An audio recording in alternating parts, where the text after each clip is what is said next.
धारणम् देहि भक्तिं जगन्नाथ रक्ष माम भाजनम् सीतानाथ द्वैतचरणारविन्द भावनम् सर्वदाता सीतानाथ प्राणेश्वर सद्गुणम् ये जपन्ति सीतानाथ पादपद्म केवलम् दीयतां करुणानाथ भक्तियोगतत्क्षणम् सीतानाथ द्वैत चरणारविन्द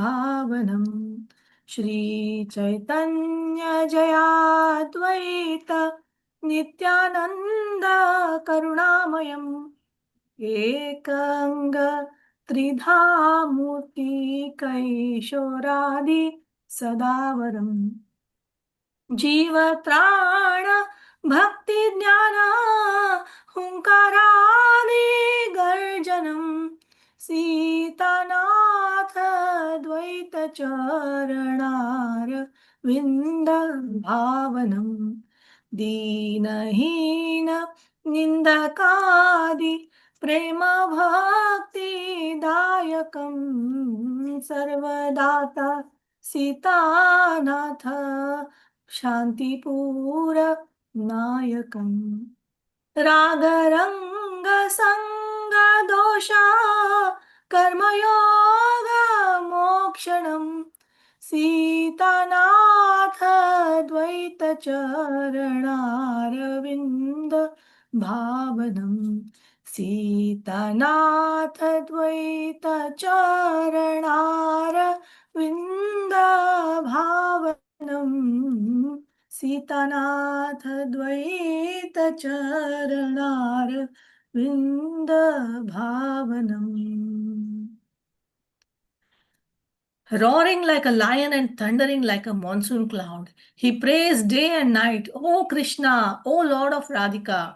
He smears the Shaligram Shila with a paste of sandalwood and musk and offers arati with incense and lamp.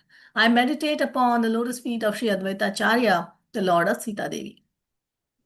He worships the Shaligram Shila with water of the Ganga mixed with tulasi manjaris and leaves. Tears of love incessantly flow from his eyes as he meditates upon Krishna and sings his glories.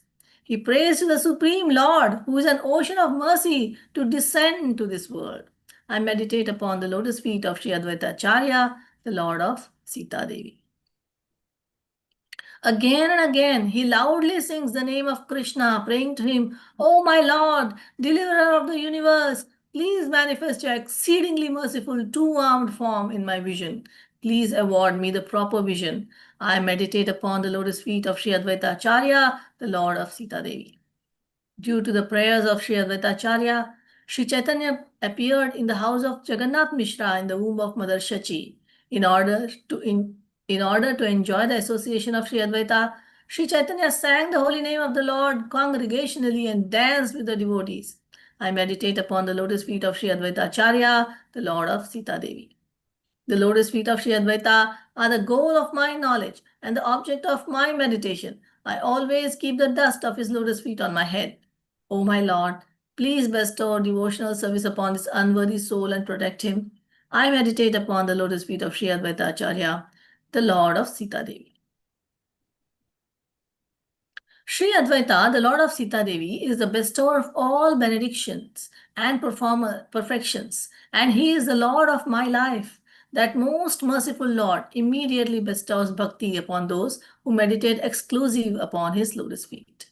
I meditate upon the lotus feet of Sri Advaita Acharya, the Lord of Sita Devi.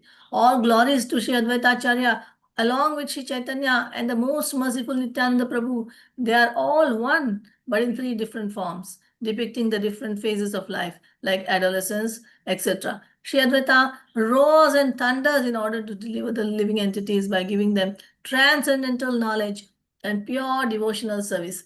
I meditate upon the lotus feet of Sri Advaita Acharya, the Lord of Sita Devi. He bestows loving devotion service upon the lowly, mean, blasphemous, and such fallen person. The bestower of everything, Sri Advaita, the Lord of Sita Devi, is the leader of Shantipur. He frees one from the bondage of material attachment, bad association, fruitive activities, and mystic yoga. I meditate upon the lotus feet of Sri Advaitacharya, the Lord of Sita Devi. Srila Advaitacharya ki jai. Sarvam Bhattacharya ki jai. Srila Prabhupada ki jai. Hare Krishna. Thank you, Prabhu. Thank you, Mataji. So I will chant the praise now.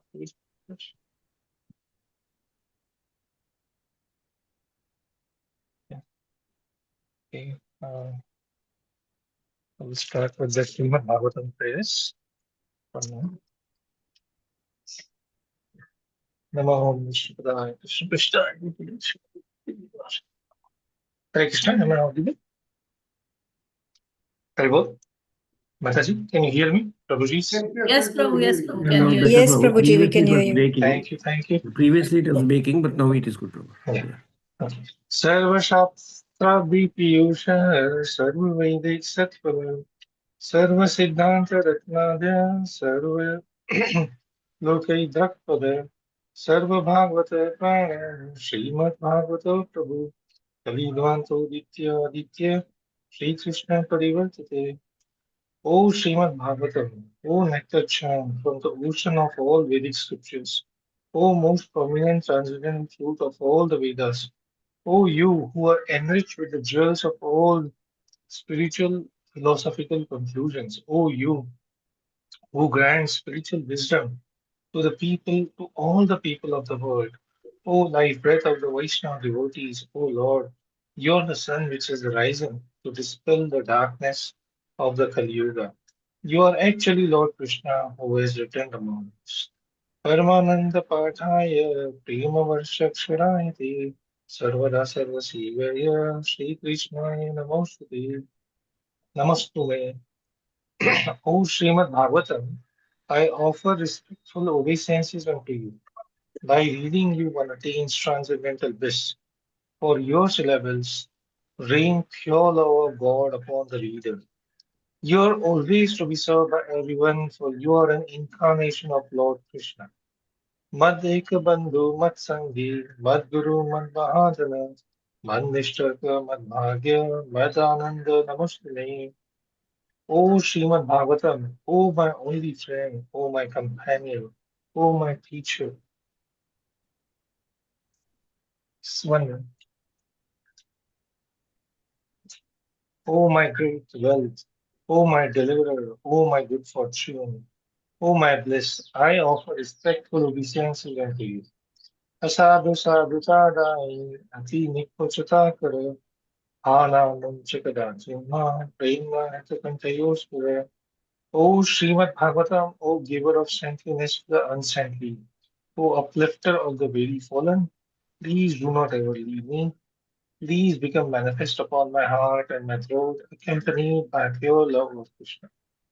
Nama Om Vishnu Padaya Krishna Prishthaya Bhutale Srimati Bhakti Vedanta Swami Namani Namaste Saraswati Devi Gauravani Pracharane Nirvishesha Shunyavadi Parshatya Deshakarane Jai Shri Krishna Chaitanya Prabhu Nityananda Shri Advaita Gadadhara Shri Vasari Gaura Bhakta Hare Krishna, Krishna Krishna, Hare Hare, Hare Rama, Rama Rama, Hare Hare.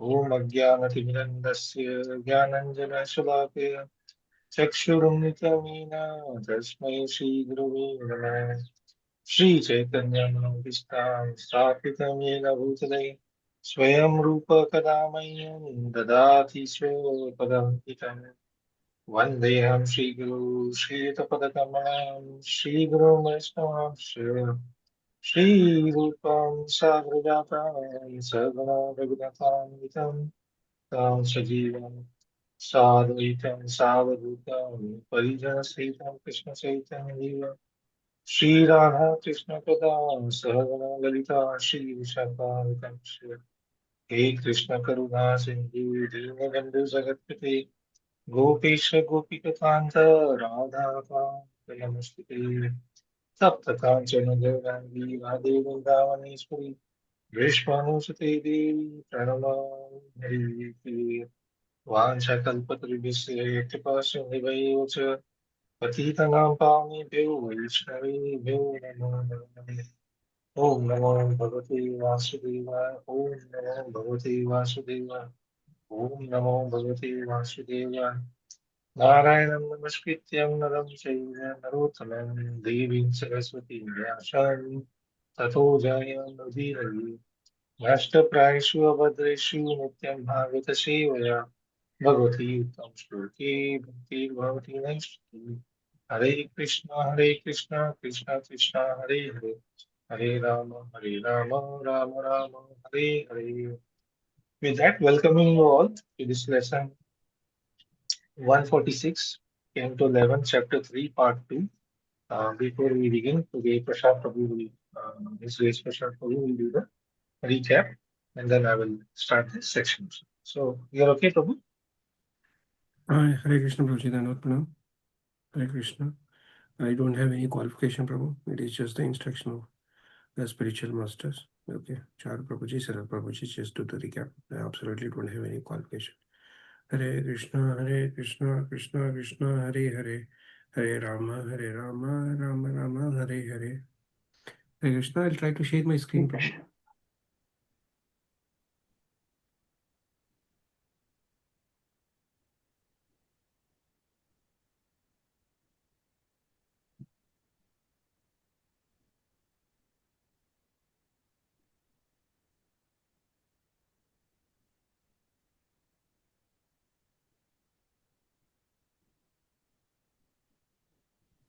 Yeah, Hare Krishna. Hope you got the big screen.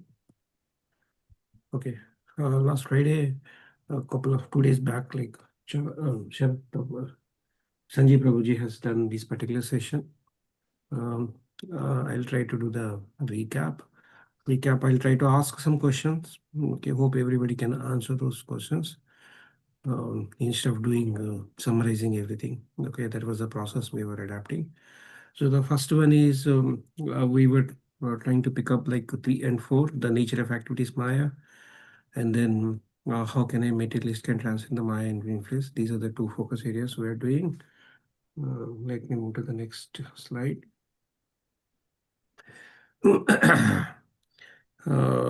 This one we are focusing on nature and the activities of Maya. Okay, that we start with. Yeah, so let us straight away go into the themes. Hare Krishna. I'm not trying to summarize any of the theme because it is done in a very detailed way just day before yesterday night, India time. I'll straight away go with a question. What is Maya according to this particular theme or nature of Maya? Okay, in your own words. Hare Krishna. Hare Krishna, Prabhuji. Yeah, go ahead, Mataji. Information is there here. Maya is the external potency of Krishna, Lord. Mm. Maya is the binds the soul to the shackles of the material existence. Yes. And Maya is it is all due to Maya that we suffer. We are suffering from these problems and from the cycle of birth and death. Yes. How does Yes, she do Mataji. that? How does she do that? It gives, we are a test when we see the temporary happiness. But how does she control the living entities? How do we get kind of a disillusion, right? Maya is disillusionary, right? How does she do that? Remember the 3 gunas? Yes, it is illusionary potency, and it is all these 3 guna that Yes, correct. So Yeah. 3 gunas are the one which we become conditioned. yes, And we forget our true purpose. We turn our face away from Krishna, and that's how we get trapped in this material existence, right? Yes, Prabhu. Yes, Prabhu. And Okay. other qualification of Maya is nature of Maya is that it also give awareness when the individual is suffering, then he tries to get rid of these sufferings. So it also is, we can say, awareness Yeah, to good point. Good point. come out of this suffering. Yeah, Suffering. good point. Yeah. Yes, Mataji. Thank you. Okay, Prabhu. Yeah. Continue, It's a Prabhu. very good attempt. You have covered great number of points. Thank you, Mataji. That's good, Mataji. I'll go to the next theme. Cycle of perpetual birth and death. So the question would be, what causes the cycle of samsara for all of us? I'm trying to Hare reframe Krishna myself to Prabhuji. explain anything. Yeah. Hare Krishna Prabhuji. So Yeah, go ahead, the Mataji. Jivatma's unending desires that causes the samsara, that causes the cycle of birth and death. Perfect. You hit And the that nail, is Mataji. only the reason of its suffering into the material world. Yes. Unlimited desires or unfulfilled desires. And then reactions. Yeah, vasanas. Yeah. Great, Mataji. Thank you. Let's move to the next slide. Here we have the role of So, spiritual master. Prasad Prabhu, Yes, Prabhu. Yes. pardon me. So, what instead of repeating the story yourself, what you can do, just the way I did that, asking question and the lead the person when is he or she is not clear, ask leading questions and guide them to come to the answer by themselves. Okay, So that Prabhu. way you are Sure. actually, you see how I introduced the three gunas and everything. Yes, Prabhu. You have to ask a question and guide the person, so person himself or herself will come up with the answers. Yes, Prabhu. I'll try, Prabhu. I'll try. Yeah. Okay, Prabhu. Okay, Prabhu. We're moving to the next slide. But these concepts we have heard multiple times, but still it has goes to into our heart, Prabhu. Okay. Yeah. Okay. So the role of spiritual master, one of the fundamental question, multiple times we have discussed on this particular topic. Why is a bona fide spiritual master, is so essential for all of us?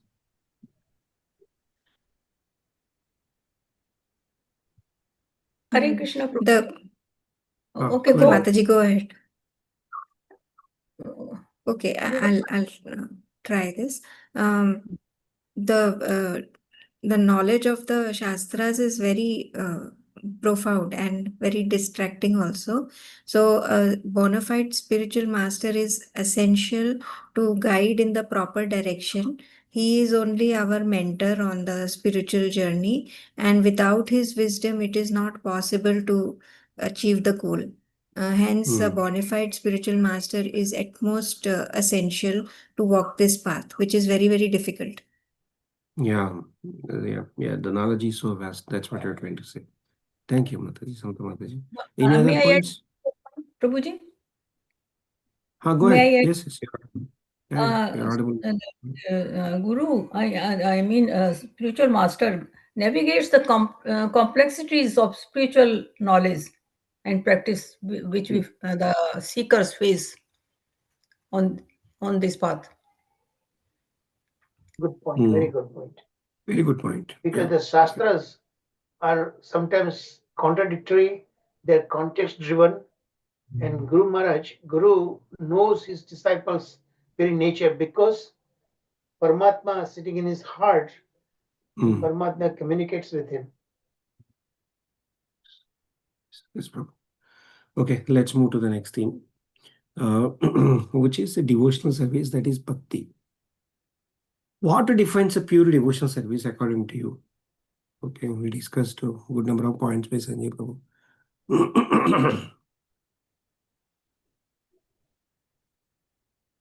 Devotional service is selfless and Yes. unwavering commitment to the Lord. Yes, that is difference. Yes. Gives Just to hit on the profound point, actually. happiness. Yeah. Profound Selfless happiness. service. For the pleasure of Supreme Lord. Okay, that is. and without any material motives. Yeah, without any material motives, expectation. Yeah. So in generally we think we consider, not in general. Okay, all Shastras says that the bhakti is superior. Okay, so according to our own words, why? Okay, the Shastra says that bhakti is superior. Hare Krishna Prabhuji. Yeah, Yeah. go ahead, bro. So there are many different paths of the Jnana, Ashtanga Yoga, and the Bhaktis. In all other parts are depending on you, but here Bhakti, there is a relation with the Lord, and we can serve the Lord in a reciprocal relation where the Lord also reciprocates to us, and gradually build more and more trust, and that way we know there is a someone who to whom we need to take a shelter, and he is our protector. He is everything for us. So that understand also comes with the bhakti, and that's why bhakti is important, because there is a one-to-one loving relation between Lord. So again, senses, it is also emotion. Our senses are used. It's not a dry philosophy. It just sits in a head, but it's also going through the head, heart. So that's where devotional service is important, and because Lord is He is all powerful. He knows everything. So once we love Him, whatever we lack in from other like jnanas and all that, Lord can reveal to us. So we don't need any other thing other than loving to Him. Following Guru Shastra, right? Sadhu Shastra. May I add Yeah, one yeah. point more, Prabhuji? May I? Go ahead, go ahead. Yeah, go ahead, man. Bhakti is sarvopari, we can say. Even Jnani and this yogi, they have to ultimately come on the path of bhakti to seek God. Yeah. Yes, yes, yes. And Both and covered so and, wonderful points. and Prabhuji, without bhakti, one cannot be successful on a Gyan Marg or Karma path also. Yes, yes. Without that, it is not Good. possible. Yeah, So bhakti is the yeah, ultimate. yeah. Bhakti is the ultimate. Yeah, yeah. Thank you, Mataji. Actually, we all covered so wonderful points. There's no doubt in that. Yeah, thank you. Uh, the next theme, that is the transcendental nature of Supreme Lord. So, how is the Supreme Lord is described here? Okay, what kind of characteristics are has been mentioned? Okay, how is the Supreme Lord Supreme is described? Personality of Godhead is the like how Chaitanya Mahaprabhu describes Achintya Bheda Bheda, that he is there as Paramatma in the hearts of every living entity, and Yes. at the same time he is transcendental because he is above from the Trigun, like the Rajogun, Tamogun, and Sattvagun. So he is transcendental, but at the same time he's there in each and every atom of the world. So that is his transcendental nature. Yes, yes, perfect, Mataji. So he's a And transcendental, eternal, simultaneously immanent with all living, he's with all living beings at the same time. Yeah, omnipotent, good. omnipresence, Yes, yes. you can say, creator, maintainer, and this destroyer. Yeah, yeah, yeah. All valid points. And you have, the key thing is you have taken it from the theme and then you are explaining. Yeah, with your own words. That's a great thing, actually. Yeah, thank you. The next theme is purification of the heart. Okay, so according to your own words, Sanjeev Prabhuji has explained how the bhakti purify the heart for all of us. How does it do?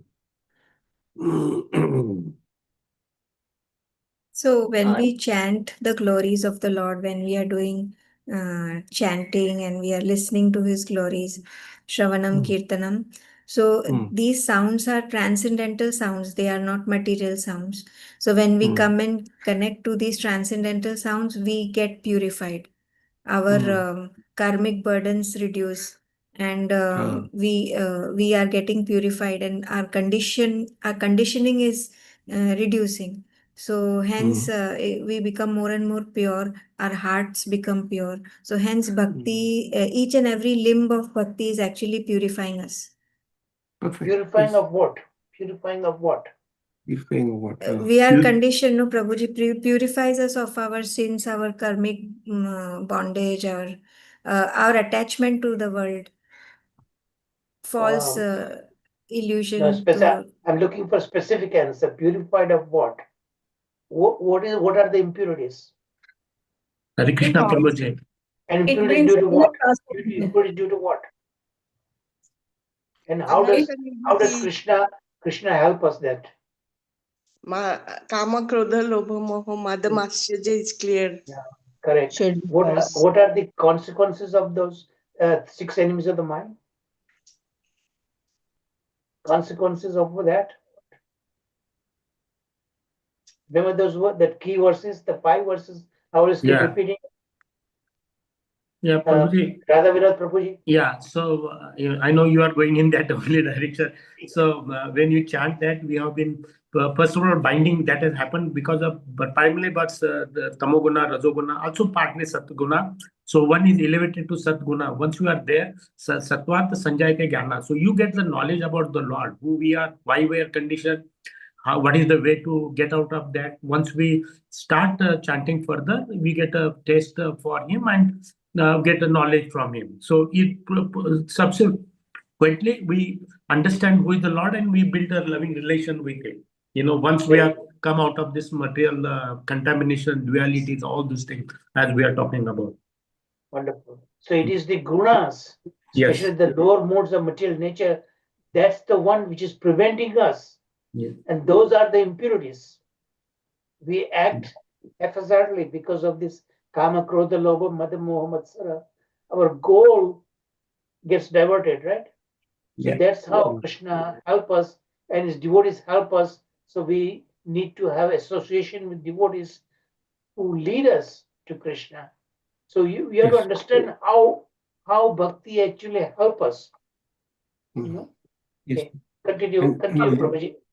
Bhakti Continue. helps to recognize oneself. Bhakti Yeah. helps to recognize oneself. Now, Recognize.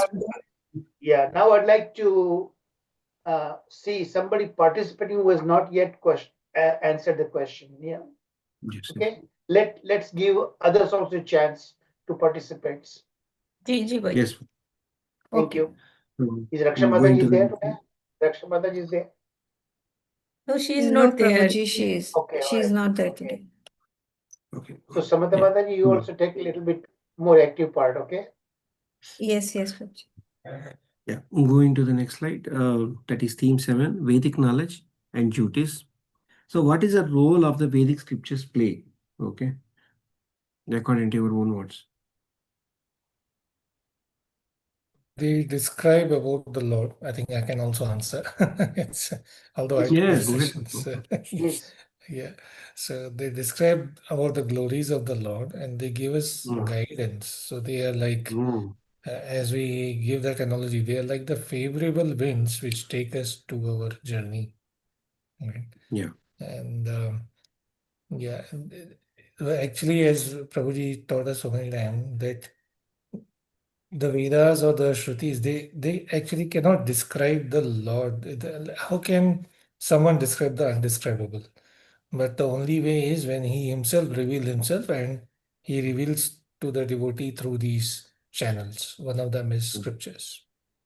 Yes, Prabhu. Thank you. Remember toward the end of the Bhagavatam, we did that the Vedas personified. Parikshit Maharaj asked question, how could they actually describe Krishna? Because that is again Vedas, but we heard by their own prayers, they do help us, they do enlighten us, but we need a guru to make us understand the Shastra. Right? Go ahead, continue, Prabhu. May I, Bhaiji, may I Yes. add Yeah, one point? Bole. The individual may know by reading Vedas, he may know his duties. What duties? What is his dharma also? Duty is dharma. He may know, and he may rise above by fulfilling his duties. He may overcome all these sufferings up to some limit. Thank you. And it has given us Sometimes Vedic knowledge can be contradictory too also, right? But that's this context driven. एक बहुत गंभीर आदमी थे, उनके servant थे, तो servant को train करना चाहते थे. एक दिन मेहमान घर में आए, तो मेहमान उन्होंने कहा चाय लाओ, तो भगवान वो सर्वेंट बेचारा चाय लाया हाथ में पकड़ के, तो फिर उनको समझाया कि चाय प्लेट में लाया जाए सकता है, you have to bring it in a plate, right? Next time when he said, okay, bring my shoes, the servant brought the shoes on the plate also. उसे समझाया गया कि चाय प्लेट में लाया जा, शूज प्लेट पे नहीं लाया जा सकता है. तो शास्त्र भी ऐसी बात है, वो समझाते हैं, मगर उसको समझने के लिए हमें सेल्फ रियलाइज सोल की जरूरत पड़ती है. Yes, yes. Yes, Prabhu. Yes, Prabhu. Okay, thank you, Prabhu. Okay. Moving to the next slide, the theme over here, that is illusionary potency. Illusionary potency. And then the second theme we have, desire and free will. So one question what I would think of the illusionary potency is like, why was this theme is so important for King Nimi's inquiry? It has been mentioned in some points. Take a look at that. So why was this theme is so important, okay, for King Nimi's inquiry? Because the illusionary energy of Lord is very, very deceptive, and it plays a very strong role in distracting us from achieving the goal of life. And it kind of tempts us in so much and keeps us engaged in the material world, so that we don't achieve love for the Supreme Personality of Godhead. So King Nimi's question is important because he wants to know, how do I overcome this Maya? I think so. Thank you, Mataji. Thank you, Mataji. So everybody is participating very well, Char Prabhuji. Some of the points also hitting straight. Yeah. Okay. No, It is really so what correct, I'm saying actually. that you are a recap, so you play a role the way I gave an example of how you can play the role that Yes. Don't go in too many details, but enough details the person can be guided, Yes. and that person himself or herself will give the answer. Yes. So our job, recapping, the main purpose is to learn through question answers, not in the lecture mode. Yes, bro. Okay, All right, so go ahead, let's continue. move. Yeah. Let's move to the next question. Why the free will is emphasized in this particular theme? Okay, what was the core reason for that?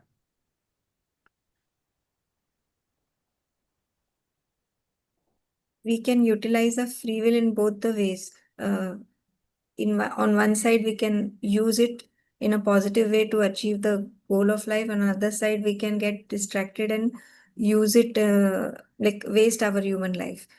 So the right use of free will, that is important. That is very important. Yeah. So because the Krishna has given the free will to all of us, okay, we should use our intelligence, we should refer Shastra, we should take the shelter of Guru, and then we should utilize our free will. Yeah. Hare Krishna. Let's move to the next theme, running out of time. The next one is, the theme is transcendental knowledge and hearing. And then the cycle of creation and annihilation. So the question is like, why these cycles is important philosophy for all of us? Why do we understand these cycles?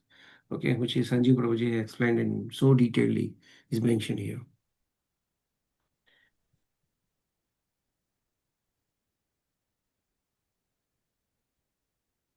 Archana Mataji, are you there? Archana Mataji? Archana Mataji? Yes, Prabhu, I'm here. So please do participate. Okay, Prabhu. So why these cycles are so important philosophy for all of us? So the cycle of is important, this divine cycle, the cycle of creation and annihilation. So it is how it is showing how the material elements first they are created, then they are returning back to the original.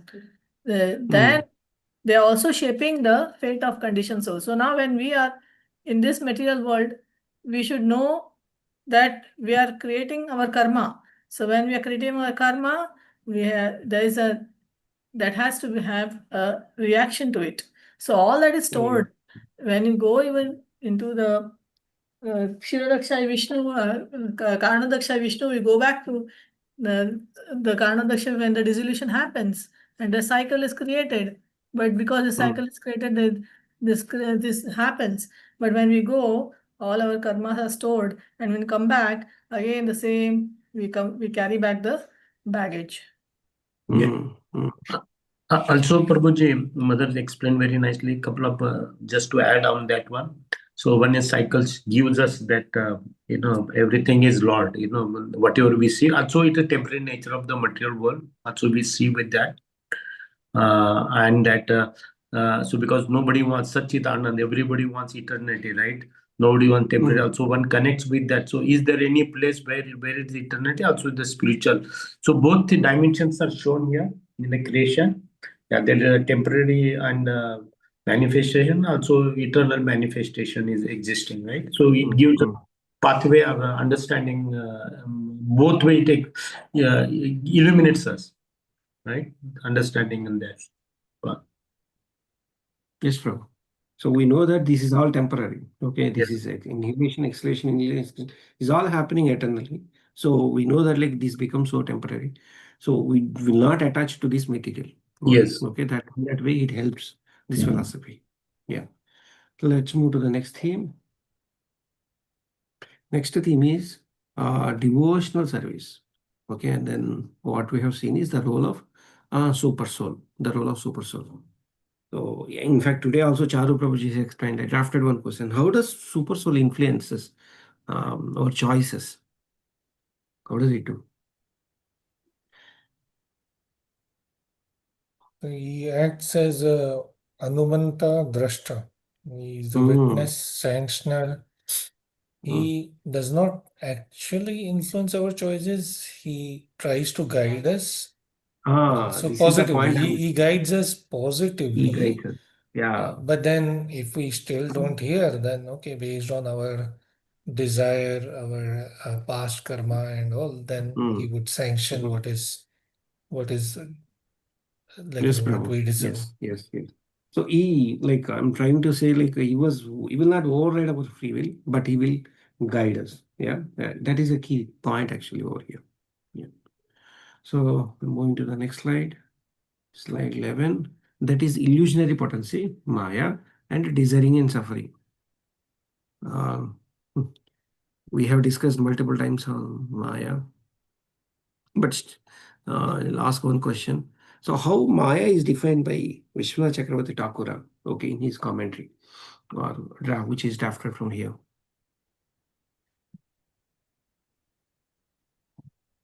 Anybody?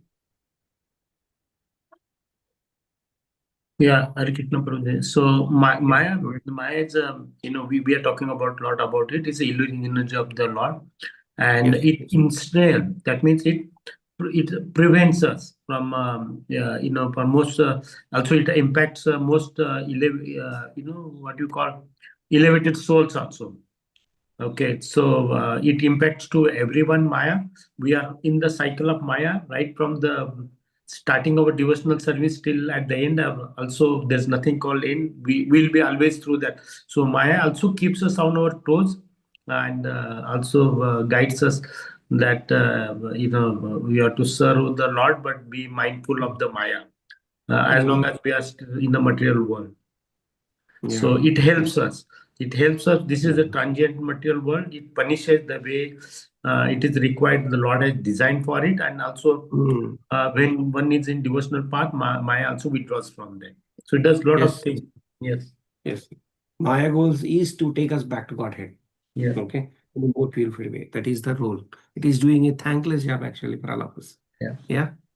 Soon enough, both Radhavinath Prabhuji and I, we will be giving you a whole lecture very illuminating lecture, hopefully, about this distinction between the free will, the divine will, and our fate. Yeah. What is the interconnection that we'll be talking about that? Okay, so stay tuned to it. Oh, super. That is very, very interesting topic going to be, Prabhu. Yeah, thank you. I'm The whole Prabhuji. lecture, the whole lecture, the whole lecture is all about that. Yeah. Yeah, Okay, and Prabhu. Prabhuji said na Krishna hoy Surya sab Maya hai andhakar. Yeah. Yes, Prabhu. Thank you, Prabhu. Thank you very much. Yeah. It's a good information. Okay, I'm moving to the next slide. We're running out of time. I'll try to wrap it up very quickly. The third one is the role of super soul, and then cosmic creation and annihilation. Is being talked here. So, what is a cosmic principles is emphasized in this particular thing? What kind of principles are emphasized here? Very good question. But we have to understand the material world, the nature of material world, and that it will only keep us trapped in the cycle of birth and death. So that has to be understood, and we have to find a solution for that. How to go about it, like how to get rid of this creation Okay. and annihilation. Okay, And yeah, it is yeah. like eternal, it will always be happening. What is Yes. the main purpose? Why does What is the main Krishna don't you think it's kind of a simple logic will tell you that why someone would care to create, maintain, destroy, everything is destroyed, and then again repeat the cycle endlessly, seemingly endlessly. What is his main purpose? What are acharyas, how they explain? What is the main purpose Yes. of these repeated perpetual cycles of creation, maintenance, and dissolution? He is giving more and more chances for Very good, to very good Yes, us point. yeah. Perfect. Exactly. non-devotees So to he become. gives the soul repeated chances to Chances. become self-realized Yeah, and Prabhuji, to shed. Opportunity. In fact, every day is an opportunity for us, actually, Prabhu. yes. Yeah. Yeah. Every And minute is opportunity. Every second is opportunity. temporary. Yeah. Yeah, Prabhuji, it also gives a, it's not only a creation, but during in the when it's created, you have Sat Yuga, Treta Yuga, Dwapar, every different varieties. We are soul. We may hanker on one of them, right? He gives opportunity. Either you get out of this place from either in Sat Yuga or Dwapar Yuga, Kali Yuga. All those things he gives. He tries to kick you hard. He tries to give carrot and stick. All those things he uses, to favor us or to attract us. He comes, perform, so many. And particularly this, the question is also why the creation, maintenance, and all that. When Sukhdev Goswami, Parikshit Maharaj was to die in 7 days or 7 nights, why all those things? Because this lays the foundation, and this is where we connect only. Because that's what we see, right? So this is a foundation.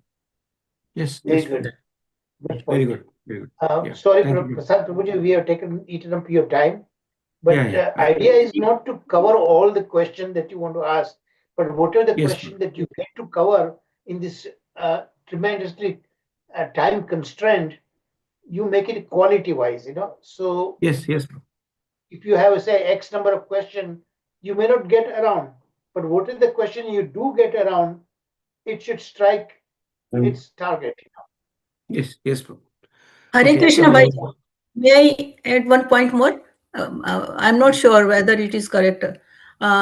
इसमें जो हमने ये creation और annihilation के बारे में जो है हम बार बार क्यों ये एक जो 83 lakhs दूसरी स्पेसीज हैं जो दूसरे फॉर्म में है तो अब उनको अपना प्रारब्ध के अनुसार अपना जो भोगना होता है उसको वो भोगेंगे और then creation and dissolution. Yeah, but some life forms. When does the Brahma Jagyasha, that we are going to cover? That's the very first verse of Govinda Bhashya, the Vedanta Sutra. When does that happen? When a lot of suffering happens, then we realize enough is enough, right? Yeah. That's when the Brahma Jigyasa takes place. The tremendous inquisitiveness. Why are we suffering? What is the remedy? Yeah. Okay, that's where our morning comes. When we wake up, we call that our morning, So that is what it is like that. So we've been given repeated chances, okay, in some life forms because of our agyata sakriti, knowing something we might have done good, but without realizing it. Then we get a devotee association, and that's we come to Krishna conscious platform. So that's the beginning of it. And how does Krishna help? He help us in a varieties of ways, right? Three most important ways he help us. Come on, name those three. Yes, Vaiji. Thank you. Thank you Yes, so ma'am. much. Yes, ma'am. Thank you, Name ma'am. those three Oh, points. How does yeah. Krishna I'm help all. us? Yeah, yes, ma'am. So we're almost at it in the recap. Okay, the questions as well. That is false ident. The next theme is false identification of the self with the material body, and then karma and rebirth. So I'll ask one false question. Last question. So what exactly is a false identification according to you, all of us, or according to this particular theme? One designates, identifies the self with the material body, Yes, which yes. is This who particular feels body, we think it is entrapment me. Yeah, with yeah, illusion. yeah. Yeah, Mm, and mm. so suffers. Yes, yes, yes. Yeah, that's all. So Me, I, I'm Okay. done. me. I'm done, Prabhu. Okay, with the recap. Okay, but wonderful participation. Okay, encouragement by Charu Prabhuji.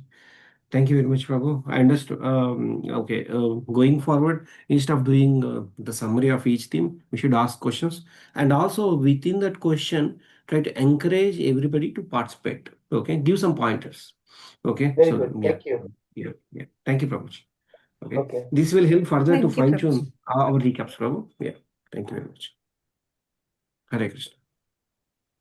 Thank you, Prabhuji. Thank Thank you, you, Hare Prabhu. Krishna. Charu. Thank you so much, Prasad Prabhu, and thank you so Mhm. much, Char Prabhu. You're always guiding us to improve and challenging us rather to go to the next step always. So, with that, let's start the second phase of this wonderful chapter. Let me share my screen.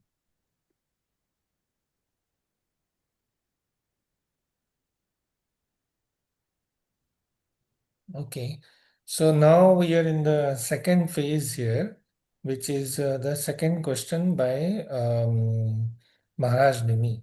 Okay, I would like to read the question first. Give me a minute from the verse itself, and then we go to the question answers. Just 1 minute, I will try. Where did that slide go? Uh,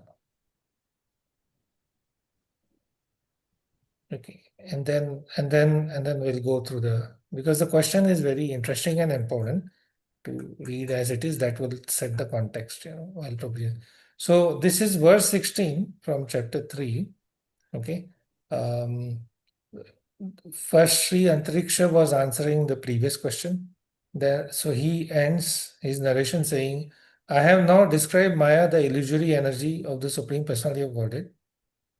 This illusory potency consisting of three modes of material nature, like how Prabhuji was pointing to, is empowered by the Lord for the creation, maintenance, and annihilation of the material universe.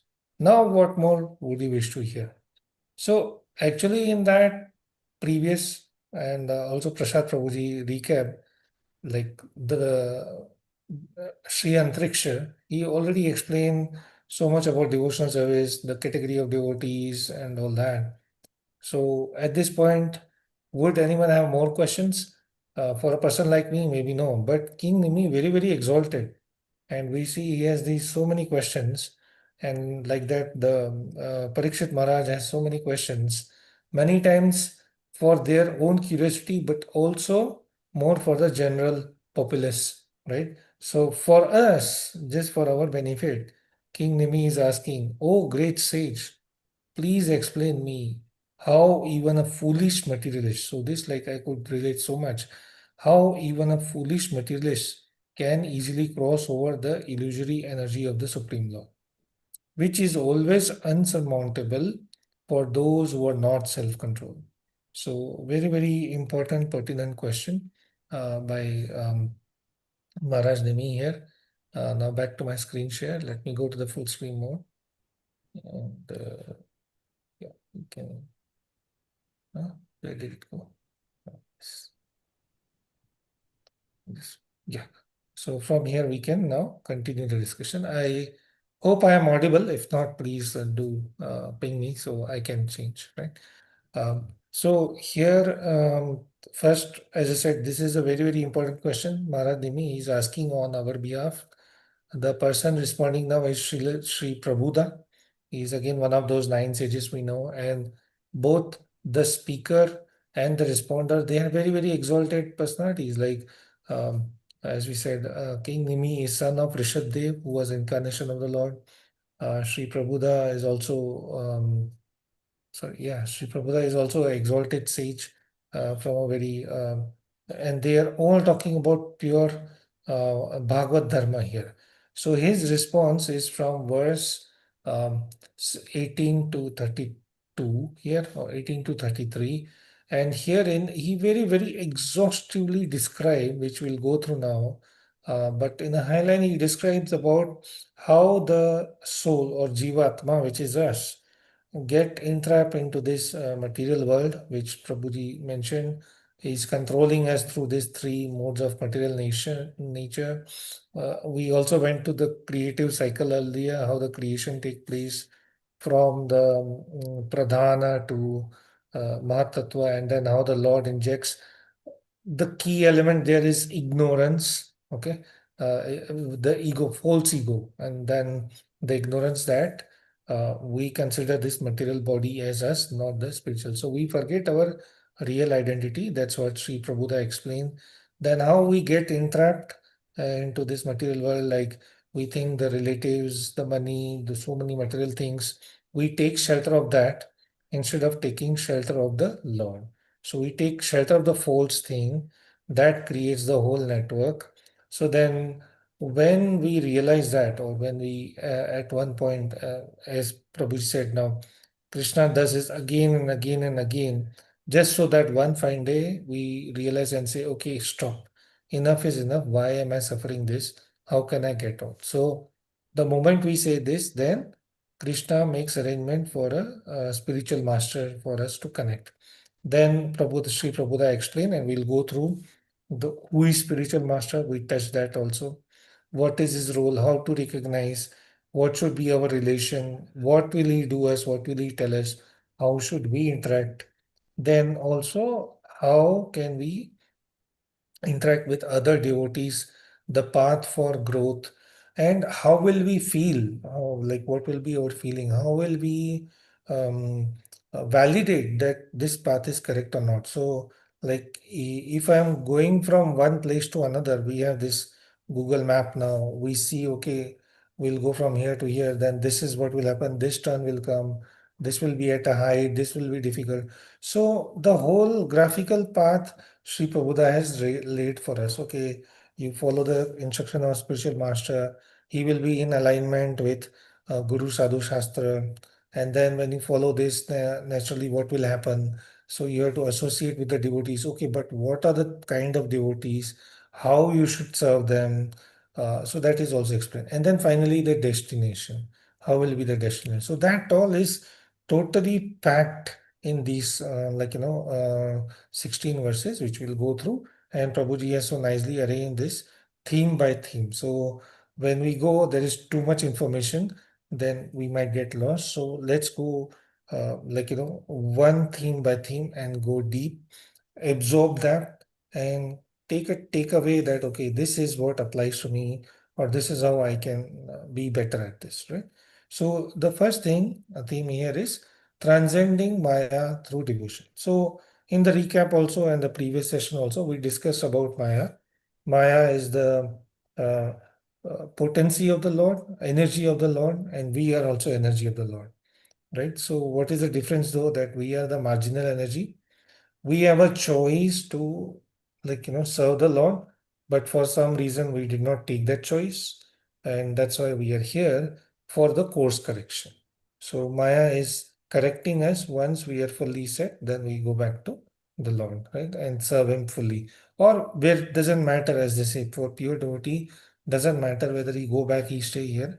His main purpose, our main purpose as practicing devotees is to get to a stage where we serve the Lord. So for that we have to transcend Maya. How do we transcend Maya? First, we understand. Very important thing is first we understand how Maya plays. First we understand what is the role of Maya, and that is why King Nimi started with the question, explain me about this Maya energy of the Lord, which was described in the previous class. But however, just to understand here that this theme powerfully asserts that even those entrenched in materialism can rise above the deceptive grip of Maya.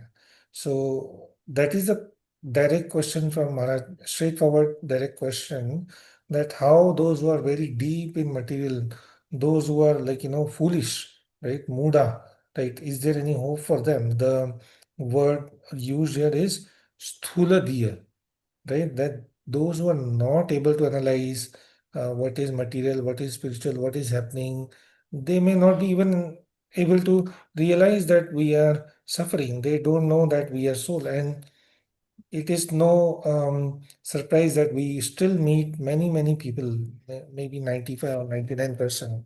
They don't even understand the concept of soul. They think this body is all in all. And if that is not enough, we have these so many different philosophies we are going through in the other course, right?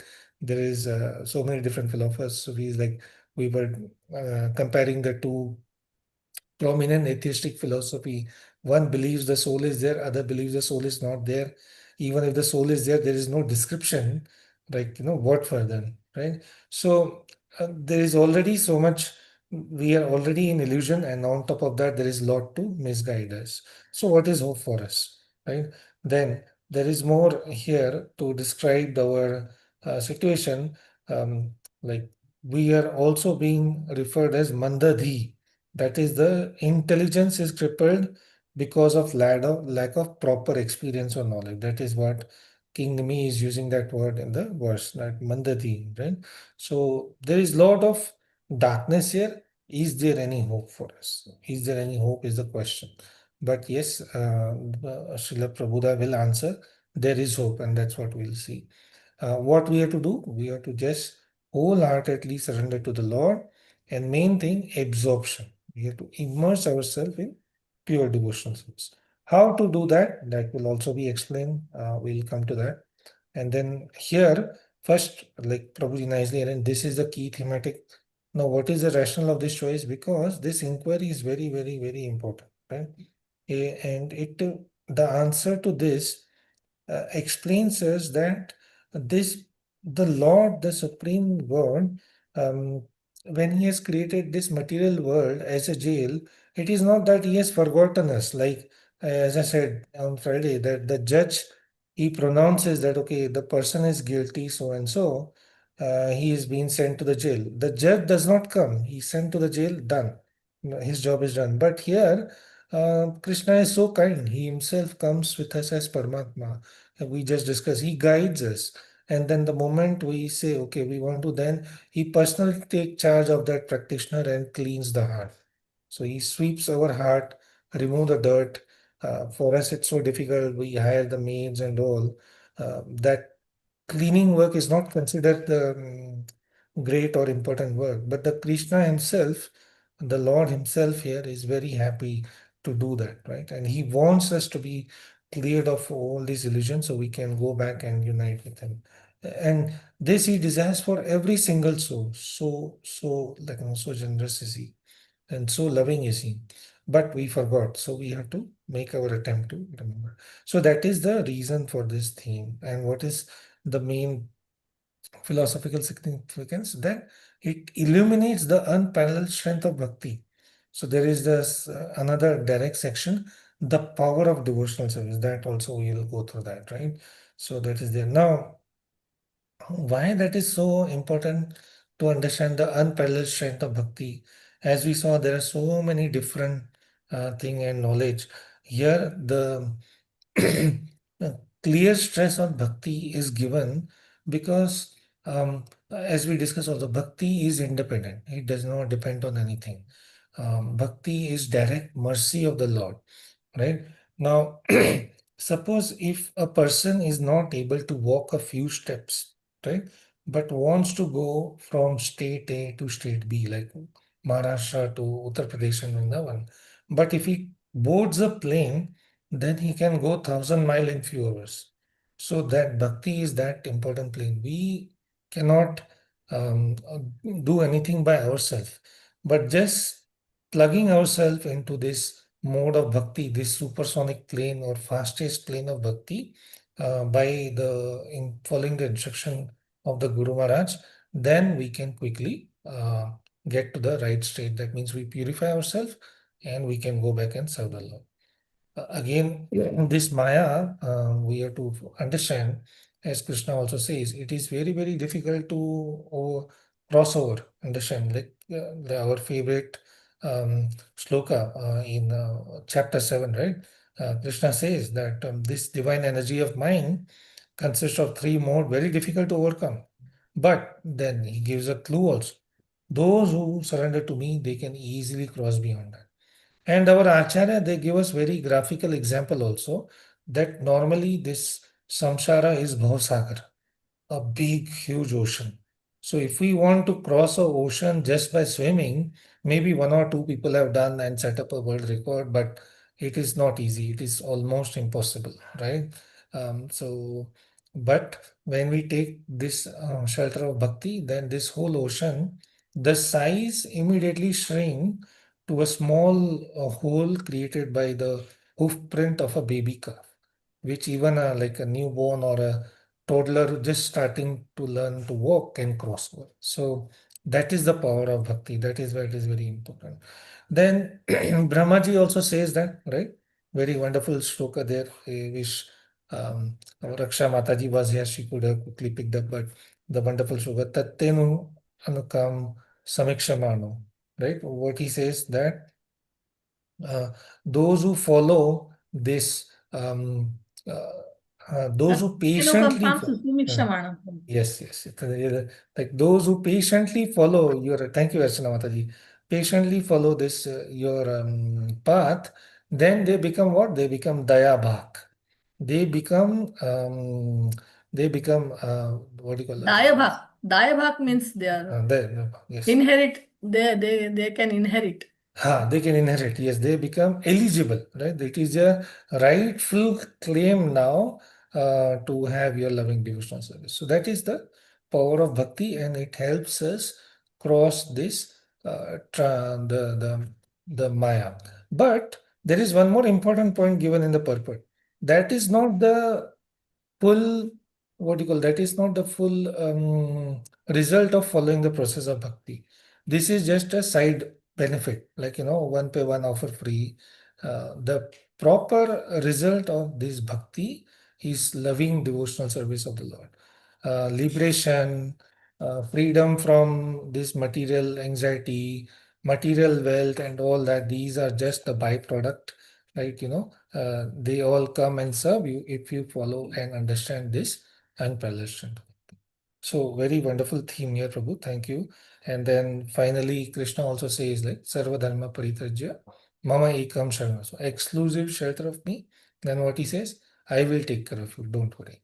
So we have to understand what Maya is, how Maya works, why we are entrapped, and then we also, so we have the analysis here of the problem statement. We have the reasoning of the problem statement. We have the, like in these days, today we are in technology, and Prashad Prabhu will know it. We have to make a root cause analysis, and there are very important values we have to fill. Like why this happened, you have to ask 5 times. Like for example, as a user, suppose you are on Amazon, you're not able to use some function. So what happened? You have to ask 5 times why user was not able to use. So then you will say, oh, this system was down. Why was this down? Oh, because I could not connect. The network link was down. Why was the network link down?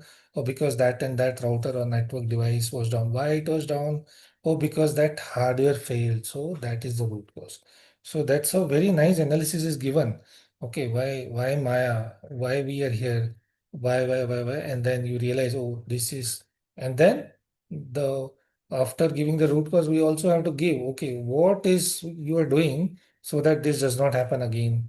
How can you come out of this? So that is all very nicely given here. We just following the really wonderful Bhagavatam process here, Bhagavad Dharma process, right? So that is the power of bhakti. It can help us across this unsurmountable Maya. And Krishna gives us promise so many times. His devotee gives us promise so many times, and he makes all the arrangement the moment we say. So all we have to do is have that desire continuously and pray to him, right? Then further to explain, now let's go to the next theme. So I hope this theme helped to understand you all. This was power packed with so many wonderful verses. And the key thing is the assurance of the Lord that I will help you, I will take care of you. You just surrender unto me. Right. And there is a section for Sharnagati also. So we'll talk about surrender also. Like Prabhuji has not left anything. So very nicely it's covered. Then the next theme here is futility of material pursuit, right? So now we are in ignorance here, right? We know this is nature of this Maya is ephemeral, okay? But how does it trap us? Srila Prabhupada, he takes us very nicely that he gives a graphical example that we become attached to the material thing. The Jivatma, he gets a body, he unites with the opposite gender. He thinks this family is all in all. He works very, very hard. He or she, like it's not just he, the Jivatma works very hard for the pleasure, but missing the key point, these are all ephemeral, means they are temporary, and these relationship and pleasure, they ultimately culminate in distress and dissatisfaction. So now the question is, why does Srila Prabhupada say so, Prabhupada say so? Why culminate in distress? Everything is nice here. I have a wonderful house. I have a good bank balance. I have very nice job, very nice parents and all. But so then why should I say it is distressful? If everything is nice. Oh, even if everything is nice, the important part is ephemeral. The moment the death comes, well, prior to that, there will be Jara Vyadhi. There will always be some disease, something will pain, old age will come, the face look will not look nice. When you look in the mirror, you'll feel surprised, oh, who is this? Like, and then I am losing hair, all that is happening. I need specs now, I was so young. So all these pains will come, all this dissatisfaction will come. Even if I am healthy, in a moment's place by death, everything will be taken up. So it is temporary. That is important part. And then death is very nicely described. It is like some 20,000 scorpion biting us, right? So then that is also there. So this material pleasure is very temporary. It is dependent on the body. So that is why it is futile. Futile means useless, right? That's what it means. So here, what is the rationale of this choice? Because it is very important to understand that this wealth, home, and now we may say, oh, okay, I have this problem because I am on this earthly planet. If I go to Swarga, then everything is fine. Um, Temporarily, yes, like you go to Swarga, the level of pleasure will be much, much more, the advancement will be there. But what will happen? You become more attached. And then what you are doing in Swarga is you are just enjoying the punya of what, like enjoying the credits of the punya you have done. The moment that credit is gone, like every little bit enjoyment, maybe dancing and eating and seeing that the credit goes down. The moment it's zero, then we done back here. We fall down, right? Again, Bhagavad Gita chapter 7. Krishna explains that very nicely that by following this particular process, one may elevate to the heavenly planet, enjoy.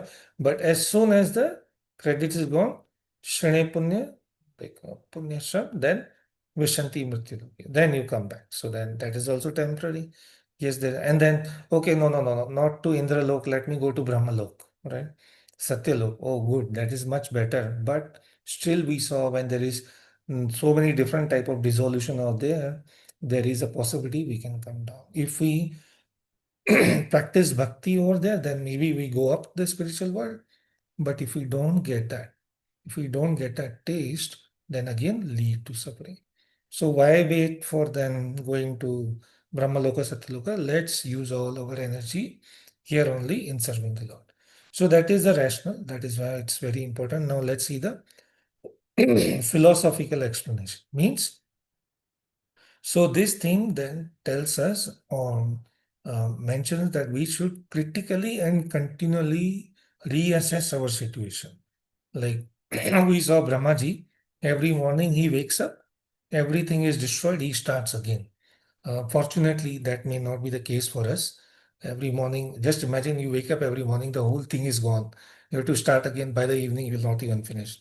Every morning we are there, but we have to reassess, as we say, and make incremental small step to process, right? To progress in the bhakti. So we saw this theme, the futility of material pursuit. And then also it is mentioned here, a very nice example given that how this material world operates. There is someone may be very balwan, very beautiful, very nice, and then he become proud. That is also not good because that is also a sort of punishment, more attachment, right? Someone may be ugly, someone may not be very intelligent, so then he go to lamentation. So neither lamentation is good nor rejoice is good, no matter what state we are intelligent, not intelligent, can speak, cannot speak, can do this, can do not compare, do not contrast.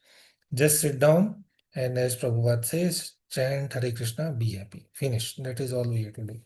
Right? So no matter what, why this material world is futile, because this competition, it gives us this rat race, the competition, it breeds only suffering everywhere, right?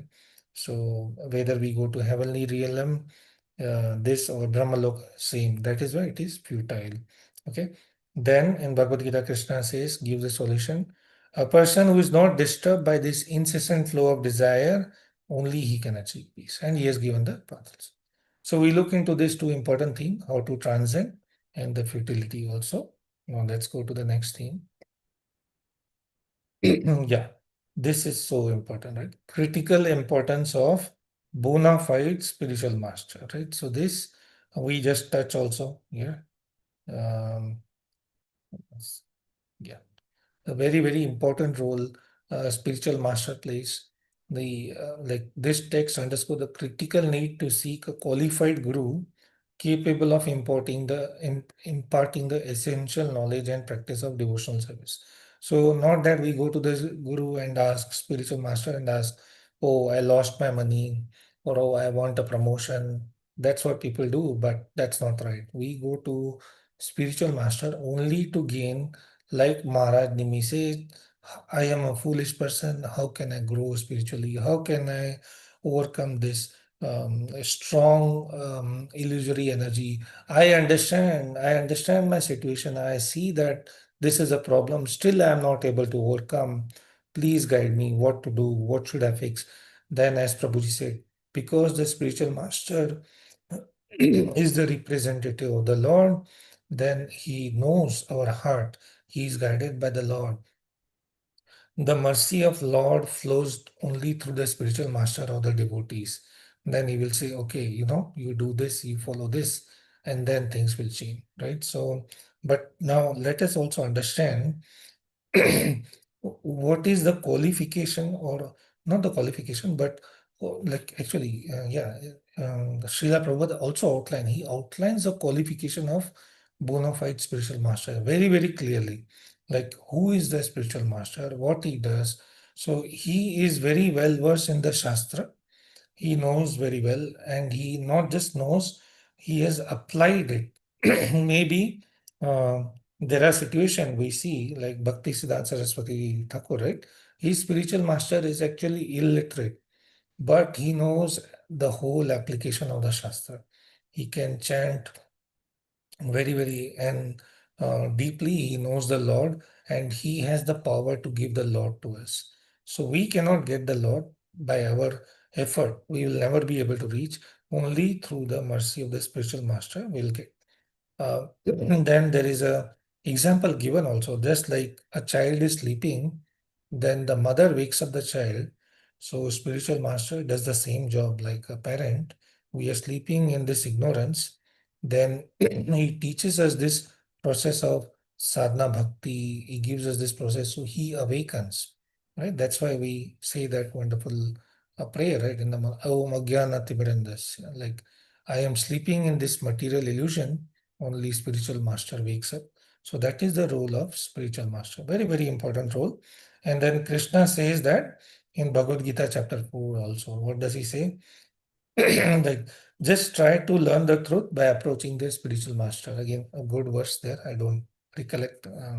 He will impart what's it? Tad vidhi pranipratena pariprasthana seva. So first serve him, then question him, do the seva, and then he will give the knowledge to you. So that is the interaction.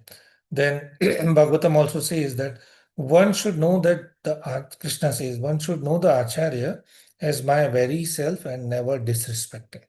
So never we should think that spiritual master is at our level, or we should find fault in the spiritual master or think him on.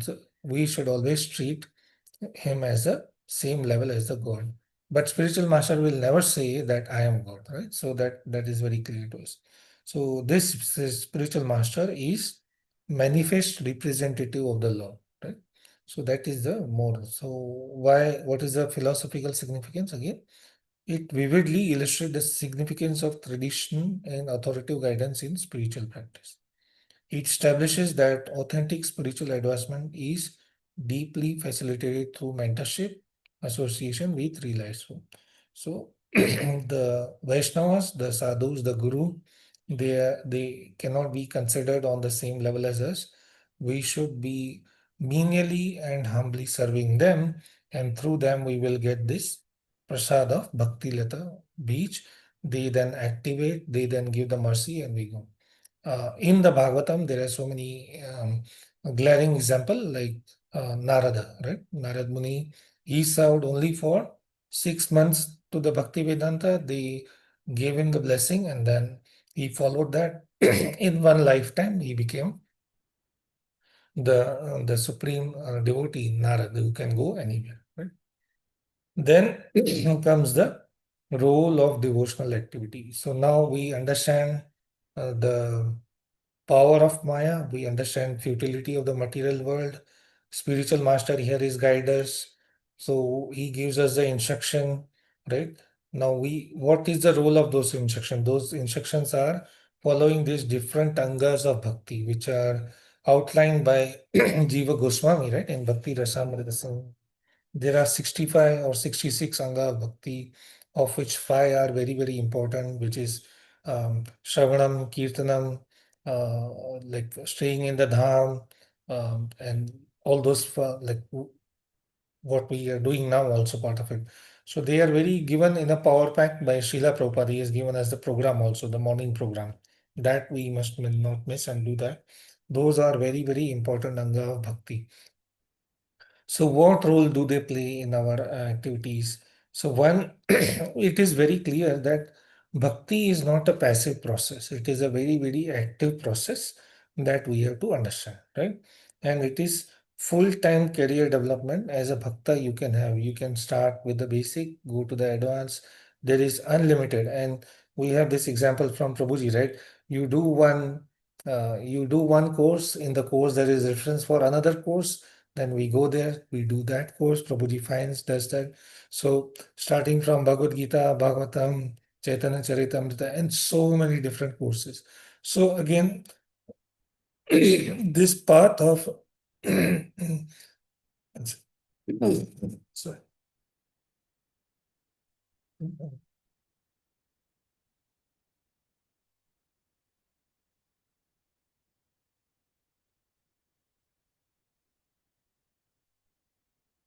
This path is infinite because Krishna is infinite, right? So we have so many options, services they are never ending. They will help us in spiritual growth and awakening the love of Godhead or prema, which is our ultimate goal, right? And what we need for that, we need devotee association that will awaken the pure love and remove all the inauspiciousness. And this, why is this again? What is the rationale of choosing this particular theme of devotional activities? Because it tells us that what is the profound, that these practices, they foster the profound connection with the divine. And they give us this transformative experience and spiritual ecstasy. What is the way that ecstasy symptoms that is also described here? Hair standing on the end, feeling of like there is that soberness, feeling of crying. So like crying, laughing, dancing, singing, speaking with the Lord, becoming silent in fulfillment. These all reveal the mature fruit of devotional service, right? And in our practice, we might have seen a slight taste of it. Some of you are advanced, might have seen more. But overall, the important point here is Bhakti Yoga is vibrant, active process, and that devotion is not just a merely abstract concept, right? And the journey requiring like strong engagement and unwavering commitment. Like Prabhuji always says, we have to have a clear goal. Our clear goal is to achieve that prema, Krishna prem, the burning desire to achieve that, and then make the necessary adjustment or sacrifice so that we can achieve that. Okay.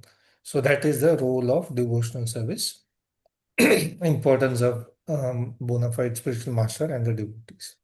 Now let's go to next theme. Now, through this we get some happiness, but what is the nature of this happiness? Is this real, unreal? How do we understand what is the real happiness? So that also is nicely described by Srila Prabhupada, right? So real happiness is attained by awakening the love of God, and through that we get transcendental ecstasy.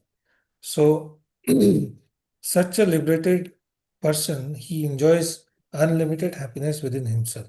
Brahma Bhuta Prasanatma. That's the verse from Bhagavad Gita that comes to my mind. So this particular text, these texts, they give us a guidance into the genuine happiness which comes from loving devotion to the Lord, right? And it is not fleeting material bliss. So Sri Prabhupada has given a direct comparison between the material happiness and the spiritual ecstasy as well. Material is temporary, it is bound by guna, it will go away. But spiritual, because we are spirit souls, that true happiness will give us more bliss, more pleasure. And through that, we get encouragement to do more and more service. And then that detaches us from the material. So that is what Krishna says as well, right? Abhyasa and Vairagya. So by serving the devotees, we get this taste of Vairagya and bliss also. The more the Vairagya, the more detachment from material pleasure, then more we do Abhyas, more we practice devotional service. Then more we practice devotional service, then more detachment. So this loop is endless. It will help us elevate, elevate, elevate, and finally we reach our goal. So these concepts form the cornerstone of the Vaishnava perspective. It affirms that ultimate fulfillment and joy are achievable through selfless surrender, dedicated service of the Supreme, starkly contrasting the transient nature of belief. And we can see this little bit of introspection we see. We might feel ki, okay, today, like few years back, when I started my job, I always say, it was like, oh, if I get 10,000 four-digit figure, that's it. My life is happy. I was blessed with that.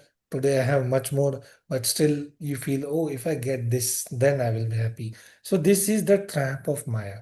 It keeps us showing that, like, next level, next level. If you get that, you will be very happy. Just little more effort, last try, just last attempt. And it takes our very, very valuable thing from us. What is that? The time, because this is very limited time we all have, and we have to apply rightly. Okay.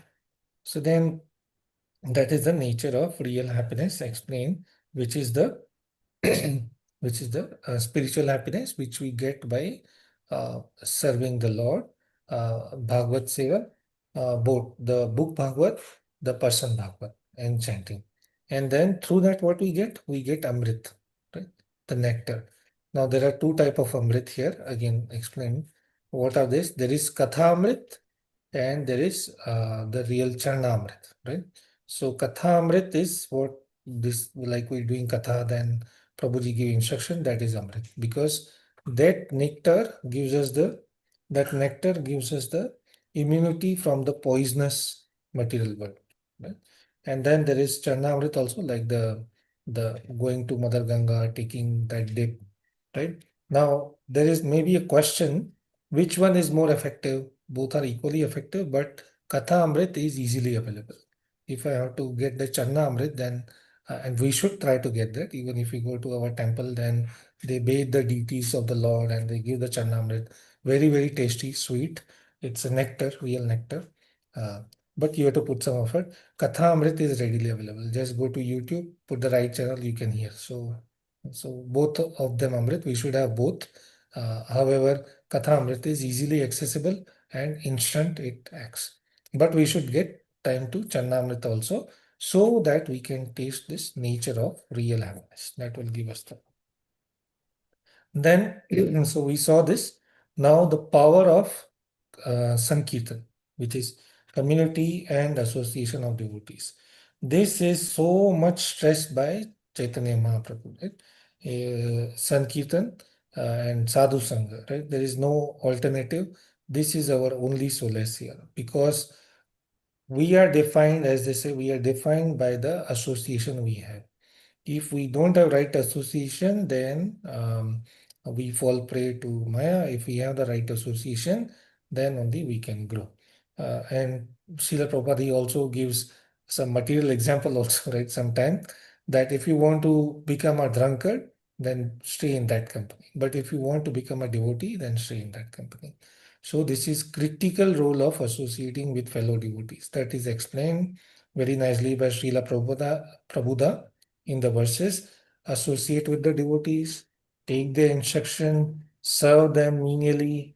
Then what will happen? It is essential, our spiritual growth and encouragement. By coming together to share and celebrate.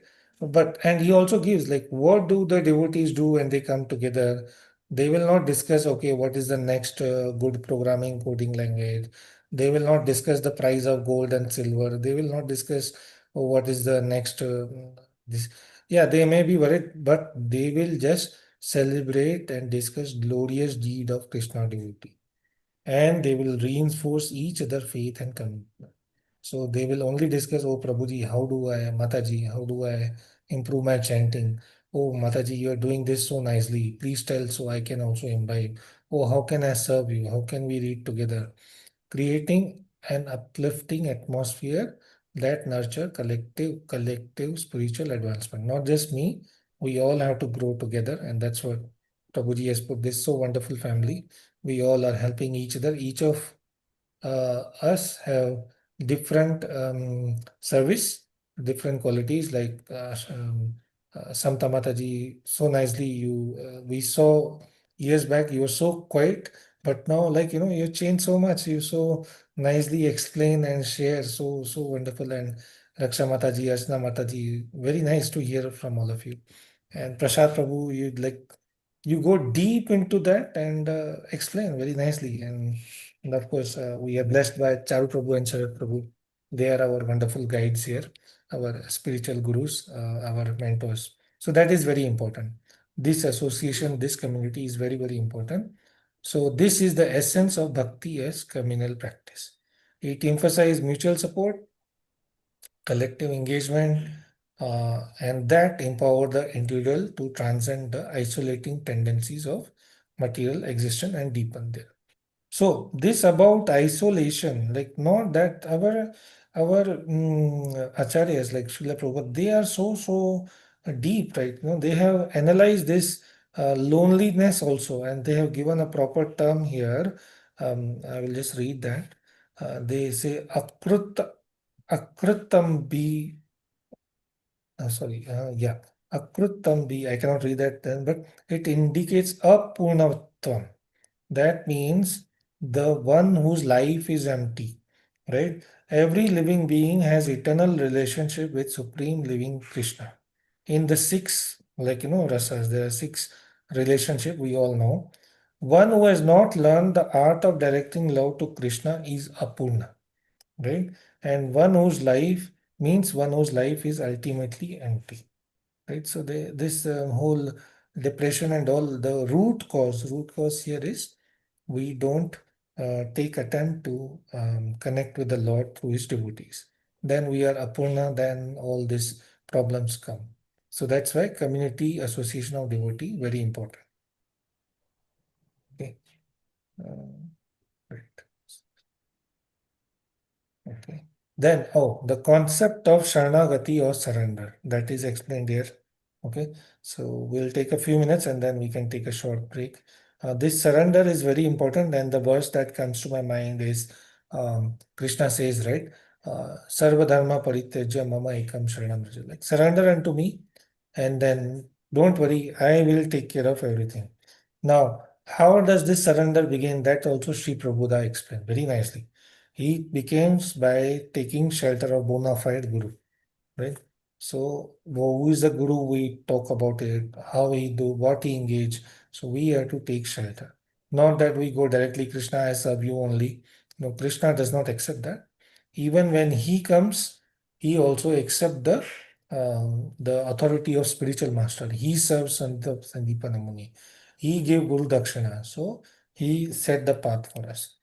True surrender means accepting Guru as life and soul. Right? So that is the true surrender. That's what you do. Whatever the instruction of Guru, that I will do. Right? That is the important. And our example here is Srila Prabhupada. Like, he was given the instruction by his Gurudev that go to West and preach, write books in English. He was not able to immediately do, but he orient his life throughout that he is able to serve. Like, and Prabhuji also says, like, he get instruction from Guru, learn Shastra, teach Shastra, and that's going. So we have to abide by the instruction of Guru. And then how do we sustain this surrender? Like, it's not like, okay, today I surrender, tomorrow I will do something material. No, we have to sustain. And that also Prabhupada explained through association, humility, and mercy. So through association and we humble service, then we get the mercy, and that's how we can sustain our Sharanagati or shelter on the Lord, right? It won't be easy. There will be this, we are ultimately in the material world. There is this illusion, and one of the thing is separateness, right? We have this error. Fallacy means error, pursuing individuality and separation from the Lord. That means we feel, oh, maybe Krishna is sitting in Golok, I am all alone here, so I can do whatever I want. Who will take care? So let me take some help from money and all. No, no, no. Krishna is here. We don't able to see. That's how we have to understand.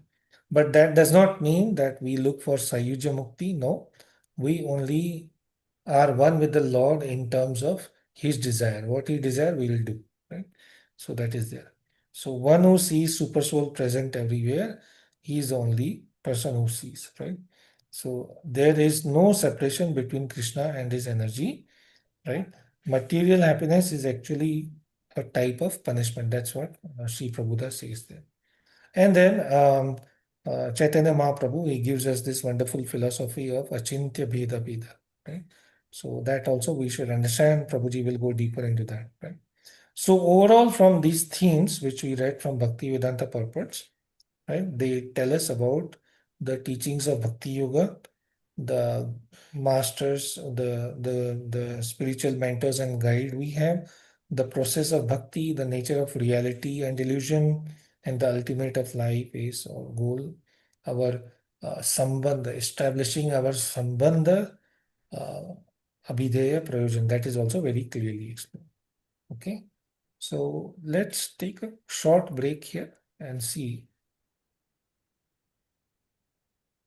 Yeah. Any questions so far? Any thoughts?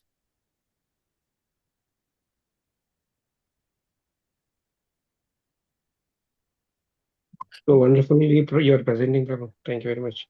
You see all good things in every person, Prabhu. That is one of your great character, Prabhu. So that is a This is great wonderful Vaishnava family. quality. They are all devotees, right? That is So Vaishnava yes, yes. quality. So very, very methodically here it is explained, Prabhu. Very nice. Please do read the PPTs and also the chapter itself. It's a very compact and Yeah. condensed instruction of the Yes, Bhagavad Gita and Bhagavatam. yes, Prabhu.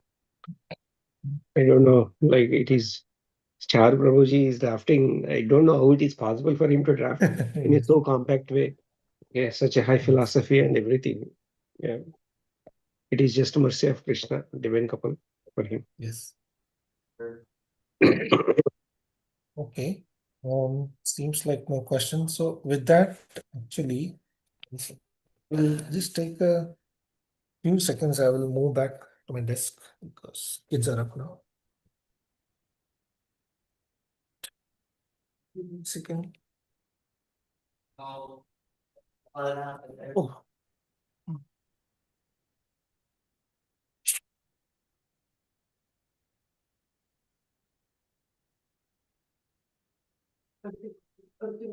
ये लेके आओगे?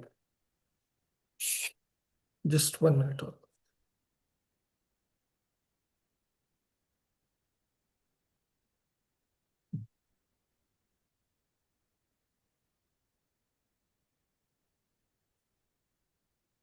वो नहीं चाहिए, दे दो. ये mummy को दे दो.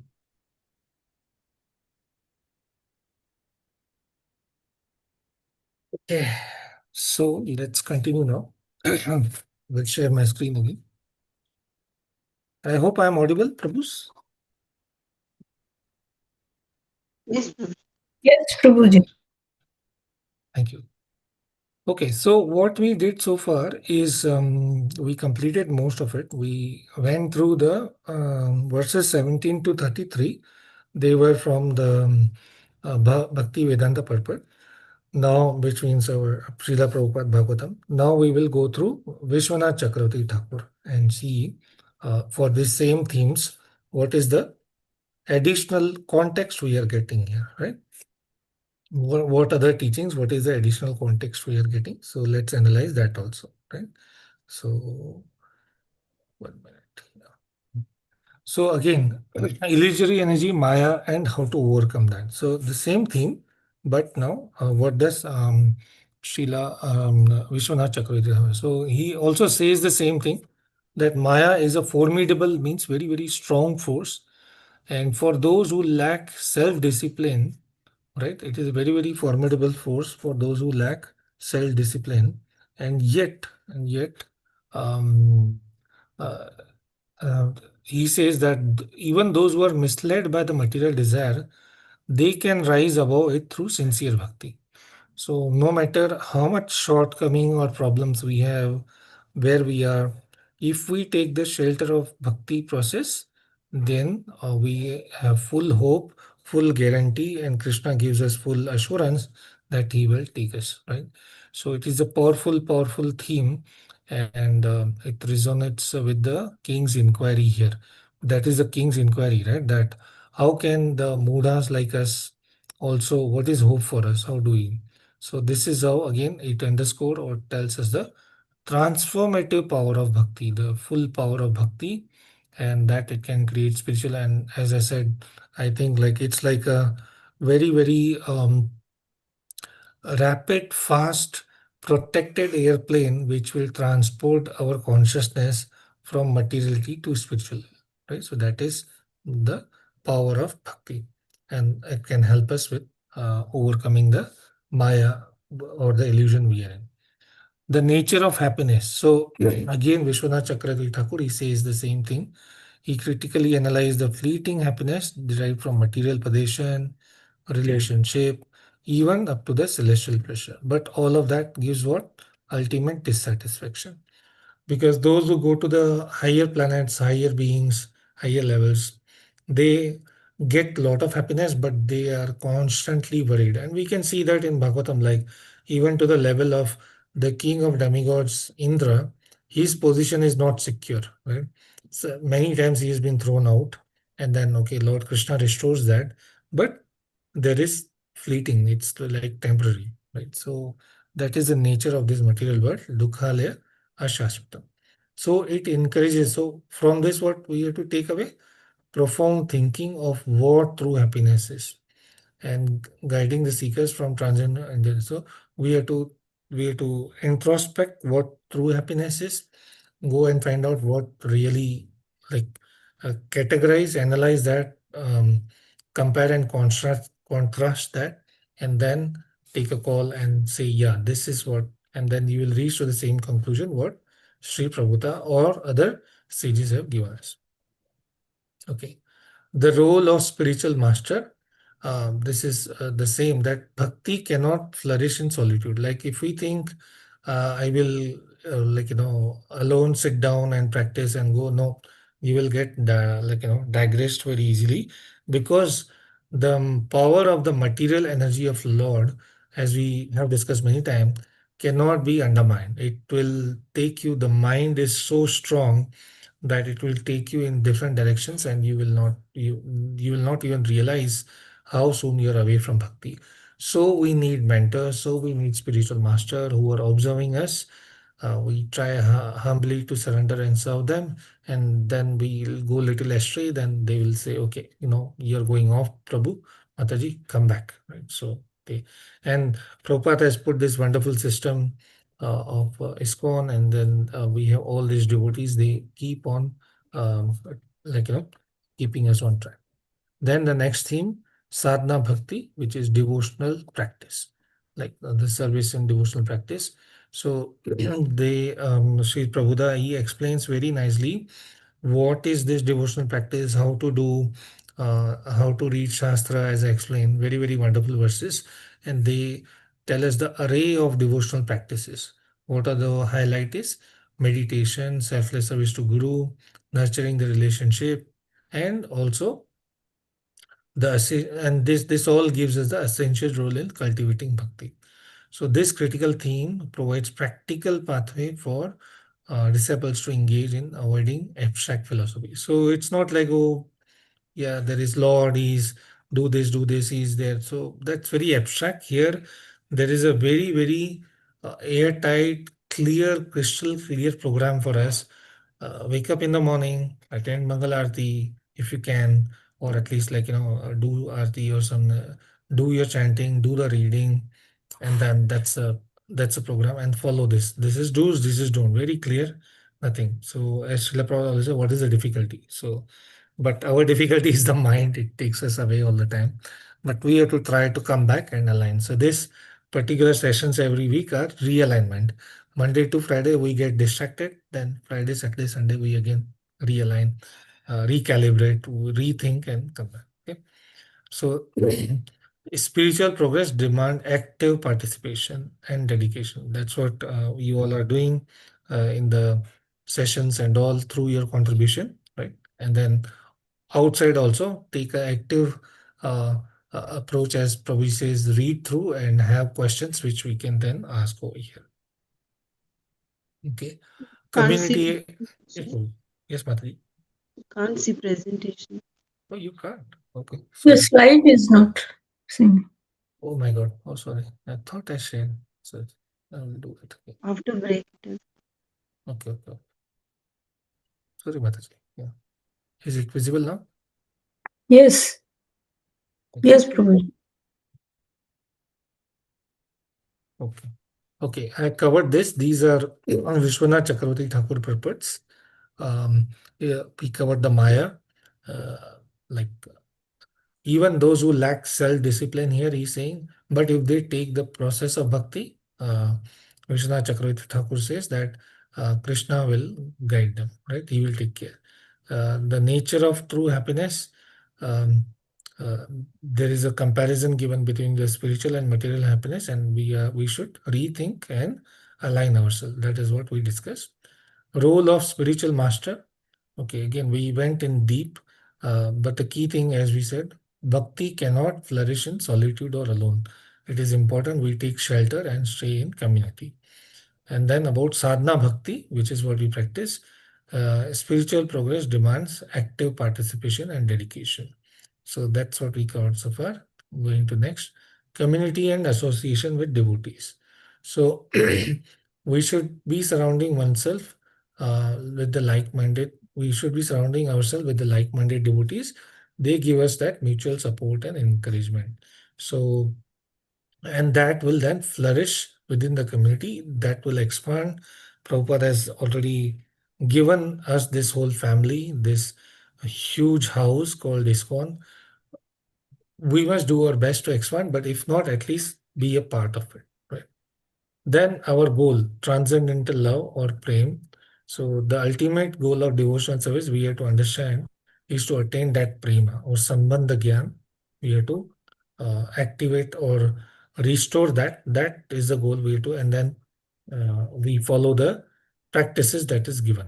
Right? Okay. And then finally, we should have curiosity and inquisitiveness, which will give us this unquenchable thirst for spiritual knowledge. And that we attain from Guru Sadhu Shastra. So we see from the example of King Nimi also, he is very, very eager to seek enlightenment, although he is a very, very advanced devotee. But the symptom of advanced person or devotee is again, he is always curious and keen to hear more and more about Krishna. We see Parikshit Maharaj, he is great grandson of Arjuna, right? So he would already have known everything about Krishna, his forefathers, his like what they did and all, but still he has many, many questions, right? Many, many questions.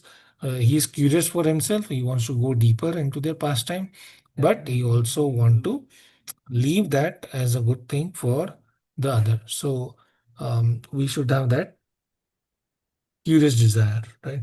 So quest for knowledge stand as cornerstone of spiritual progress. If we are not curious, then we will become dull and then we will stop. So we have to be continuously curious. What more, what more? That will keep us active.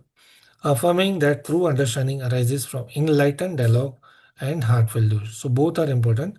We do the devotion also. Through that, we get the good, the real, we experience the real, true happiness, and we continuously question. So we go deeper and deeper into the process.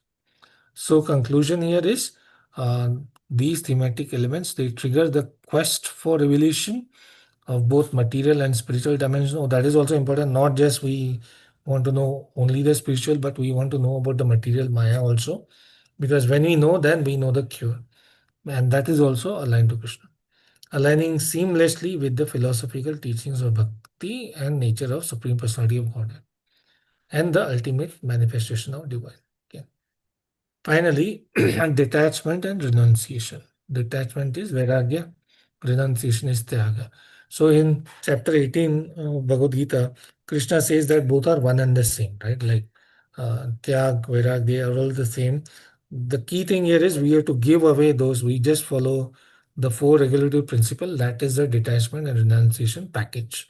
Like no meat eating, no illicit, no gambling, no intoxication, and then we develop the positive one. So we have to do that consciously, right? The conscious detachment, which can be achieved through conscious attachment, right? So as I said, this is that loop, like we have that circle. Through the seva, sadhu sangha seva, we get detachment. Through detachment, we get more encouragement to practice, then more. So that goes on. So true spiritual advancement require genuine sense of renunciation, not merely of object, but of the deep-rooted attachments that bind the soul to material. So in sum and substance, all these themes create a proper framework, means a structure for us to understand the principle of Bhakti Yoga, which will help us break free from illusion of material existence and achieve the spiritual. Each of the themes we went through, they are deep and they help us connect to the Lord or advance in the goal of bhakti. So now just a quick rehash. This whole passage we went through, it explains that Maya, the Lord's external energy, it operates through the three mode. It create, maintain, dissolve. The Lord create, maintain, and dissolve this universe in a cycle, one after another, right? We also saw why, because it gives us the infinite amount of opportunities to advance in bhakti. For our purification, for our guidance, King Nimi asked Sri Prabhuda that how even a materially attached person, a Muda, can become free of Maya, right? And King Nimi, he asked that how can he cross over this unsurmountable illusion, right? Insurmountable illusion. And then Sri Prabhuda, he begins exposing the built-in failure of this material, uh, material striving. We are looking for that, but there is a failure. And the biggest illusion, he says, is uh, we have a hope that there is happiness in this world. So long as we have a hope that we will get happiness in wealth, family life, intimate association with the partner, heavenly rewards going to that, then that is not right. Because the outcome of all of this is um, distress, rivalry, fear, and everything ends with a loss, and pleasure eventually fades away or goes away, because dukhalayam ashasvata. This is all temporary, and this is all full of misery, even though initially it may sound very attractive. Okay, so how do we cure? So Sri Prabhupada gave us the remedy also. First, take shelter of bona fide spiritual master through hearing, understand the process, serve him, right? Ask the question, follow the process of Bhagavad Dharma. That will help us develop the detachment, self-control, and we will have more and more faith in bhakti, and that is the cure, right? So we have to understand, in summary, we have to understand the mechanics of Maya, recognize the material life futility, understand that, and then choose to surrender to the Lord and follow this path of bhakti that will take us out of illusion. Right. With that, I stop today's session. I conclude. It is definitely full of all the faults. So please correct me. And yeah, this is now open for discussion. Thank you, Prabhu. A wonderful presentation. Thank you. Very nice. Thank you, Prabhu. Hare Krishna. Thank you, Prabhuji. Hare Krishna. So by now we should know how to get out of Maya. Theoretically, at least. Yes, yes. That's the point. Theoretically, we know. Practically is where we... Okay, if you don't have question, let me ask some questions to all of you. So Prabhuji, may I ask one? Yes, Mataji, please. Firstly, thank you for wonderful class. So very deeply you kind of explained everything. Now my point is, when the weakness is in the person himself, although he is walking the path, but the weakness is in self, because some people are not as disciplined compared to others. Some people are not as good devotees compared to others. So there are capacities. Some can do little bit, some can walk like 2 steps, some can walk like the full course, depending on the capacity. So what should be the attitude or the mindset of a person who is not as capable to others? Because Bhakti Marg sounds easy, but it is quite a difficult path. So what should be a person's correct approach? Like, of course, he will try to follow the spiritual master as much as he can, but the capacity is different. Okay. Is the limitation because of the environment pressure, or is the limitation due to lack of understanding that? Yeah. Which case? Thanks What for is the that. case? No. What is the case? I'm asking a question. Yeah, I'm telling you that. Yeah. So, see, basically, we all want to get rid of the Shadaripus, and sense gratification is not a very simple thing to overcome. But I feel like, of all things, at least the taste thing, the tongue, like sense gratification for eating, like that overpowers the others. To extent, okay, even if you're eating prasadam, but still you are not as good as like how other people fast and they do. Like I'll tell you a simple example. During Janmashtami, I'm like, oh my God, it's such a difficult year to, fast till 12 o'clock. But during Radha Ashtami, there's so much of relaxation. Oh, it's just noon. And so we are, instead of being happy that, we're getting to austere or we are getting an opportunity to do more during Janmashtami, we are happy that it is a small austerity during Radha Ashtami. So this thing, this mentality, how will that go away? Because it's more of like, instead of achieving the highest, I'm just struggling as to how to reach it, So that's what I'm saying. If the weakness is in yourself, how, how will I progress, or is there any hope, or what a person should do? What should be the So this attitude? is a this is a combination of environmental. Yeah, this is a combination of the environmental setup and also a personal inferiority complex. This is how I read it. So I cannot give you a practical. So I am not realized in that. So I will not have a practical solution. But theoretically, what I read, I will say, and then of course Sarat Prabhu and Char Prabhu can help. So firstly, the faith should be there that whatever little we do in devotional service, Krishna acknowledges, Krishna understand, and Krishna that is not lost. As they said that it is there in the bank account, infinite is there. Uh, so it will continue. It will not be gone. Whatever little, even if you fast on Janmashtami till 10 a.m. or in the morning, you say do you half day fast or you eat something. I don't think Krishna will punish. It is our capacity. If we can do full day, some people can, some people cannot. It is our personal constraint. My conclusion is because even I am not able to. Sometimes, some Janmashtami I have been able to fast Nirjala full day. In the past one, I could not. Right, so I don't think Lord will punish us for that. I think what is important is on that day, we exclusively find time to uh, read, associate, and serve. There is lot of service opportunities. So what we can do, what is in our control, I think we should focus on that. Instead of comparing, oh, that person is doing so much. Yes, he is elevated. He or she is elevated. Obviously, through his own efforts, through his own sincerity, he or she is blessed.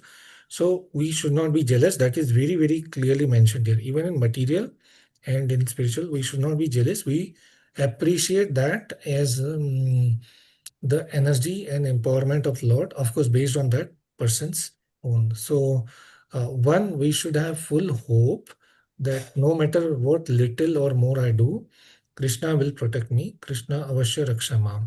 Now, one important thing to understand also deeply, what does Krishna protect? Will Krishna protect my apartment, my bank balance? Maybe, maybe not.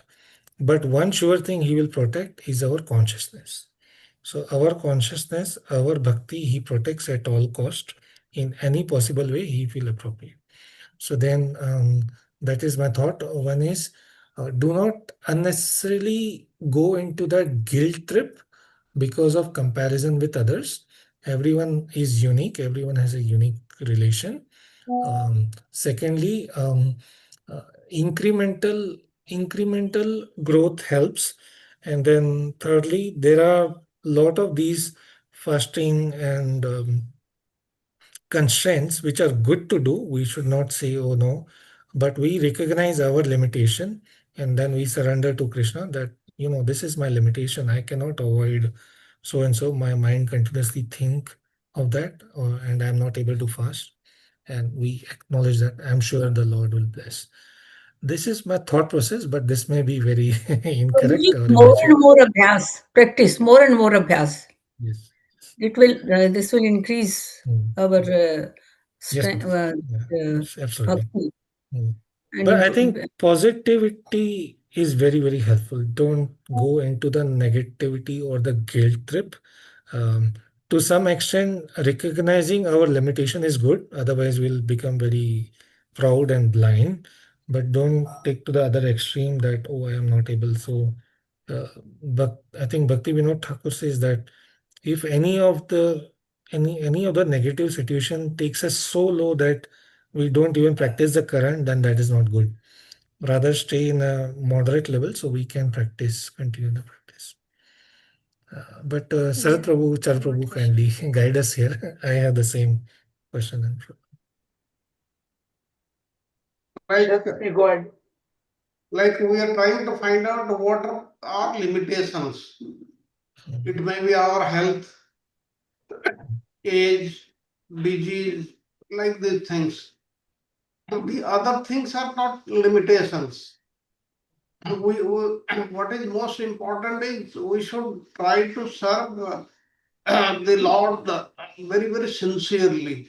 Sincerity is of more importance than anything else. Like say we are talking of fasting on Ekadasi day or other days. Yes, when you grow older and there are so many diseases, you are taking medicines and all that. For that, the provisions are already there. You don't have to, you have to follow that. You cannot do Nirjala, the Ekadasi in those days, or fasting without even a drop of water. And that is not required. The Lord, He doesn't want us to be uncomfortable. Why we are doing that? The system of, say, in Ekadasi days, one should not eat anything. Why it is there? It is there because you should devote the whole time for chanting, for worshipping the Lord. That is what is the meaning. That's why I feel if we are doing things sincerely, then everything is possible. Like you say, the great people in earlier say ages, say the Banke Bihari. Banke Bihari, he was brought in by Swami Haridas. At that time, what he didn't have a mandir, he didn't have any accommodation, he didn't have anything except under the sky. And no temple was built 70, 80 years after he appeared. Likewise, Radha Vallabhji, when he was brought in, what was there? Nothing was there. But what the Lord liked the sincerity in which he was being served. And if that is there, then everything will get nullified. But we should not ever think that we do not have capability. We do not actually know what is our capability. That's why we think we are not capable, we will not be able to do the things as someone is doing. That is, we should not compare, that is all right. But the basic things we should be doing, like getting up early in the morning, serving the Lord, all the services, chanting the name of the Lord, remembering the name of the Lord. The small little things, they are very, very important. If we do that, then the Lord will be satisfied. That's what my conviction. Oh, yes, Yeah, very thank helpful. you, Prabhuji. Very nice question, Mataji. Thank you. Very applicable. And Hare Krishna. Go Hare ahead, Krishna. Mataji. Nityasaki Mataji, go ahead, Mataji. Samta Mataji, we do have set gold standards by Srila Prabhupada, and for Vairagya, Raghunath Das Goswami is an embodiment, and we can learn Vairagya from him. So how to observe these things. We cannot copy them, but we can walk on their footsteps. So we can just try. We can't copy them. So what are endeavors we do? I think just now Prabhuji has said. So it will help us to assess our capabilities, and Lord will help us for our.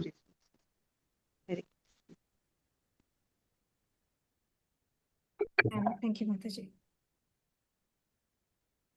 Hare Krishna. Prabhuji, Nalad Pranam. Wonderful session, Prabhu. Thank you. I think some of these things are linked to as well, like how much free will we are utilizing, Prabhu. Okay, because free will is there, okay, to a great extent we utilize, and then these vasanas will not go up, and then trying to fall back under the clutches of Maya. But the question is like, how do we decide and where to stop? Because in this corporate world, Prabhu, we are exposed to so many things. Okay, whether you are good or bad, you automatically have to see educational channels, okay, YouTube videos, okay, and then multiple social media channels. Like we are, at least I'm not yet retired. Okay, I have to see all these things. But in between, so many things do come.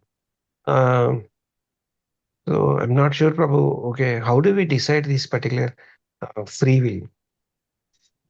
To what extent I have to utilize? Uh, And that is where the trap, in my opinion, Prabhu. Yeah. Okay. Any kind of pointers on that direction, it would be a great help.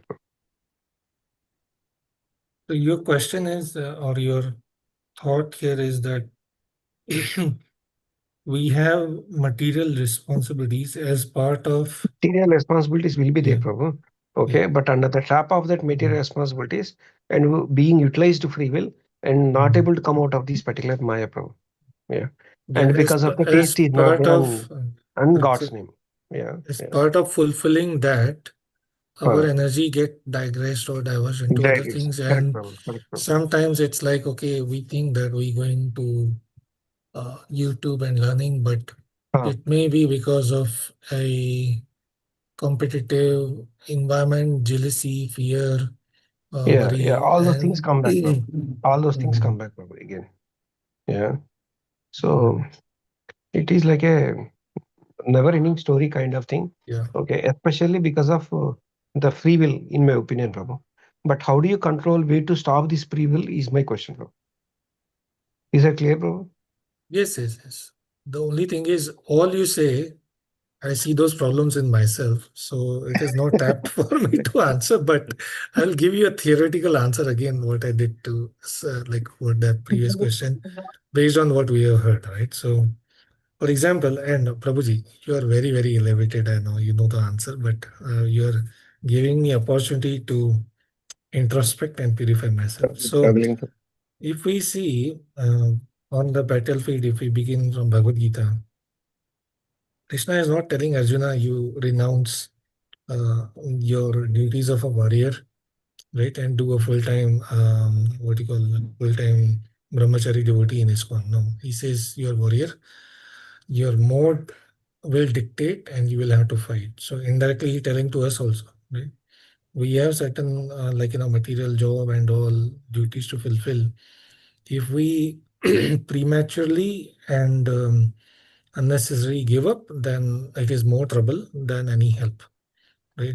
So we follow the instructions as to the best we can. Means whatever you need to learn and be up to speed, like this is all AI is coming and all, I can totally correlate, right? All that. So you need definitely to spend some time so that you are of relevance and like you have that respect, because uh, the place where we work, it is very important we have the right set of respect, and we also carry we are recognized as people of like ISKCON and also. So Radhanath Maharaj was questioned in one of the lectures I heard from a student that I'm an engineering student, what should I do?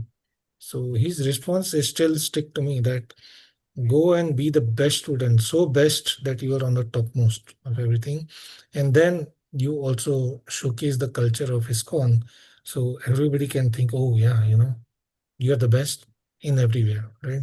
So uh, but again, like we can't be all that.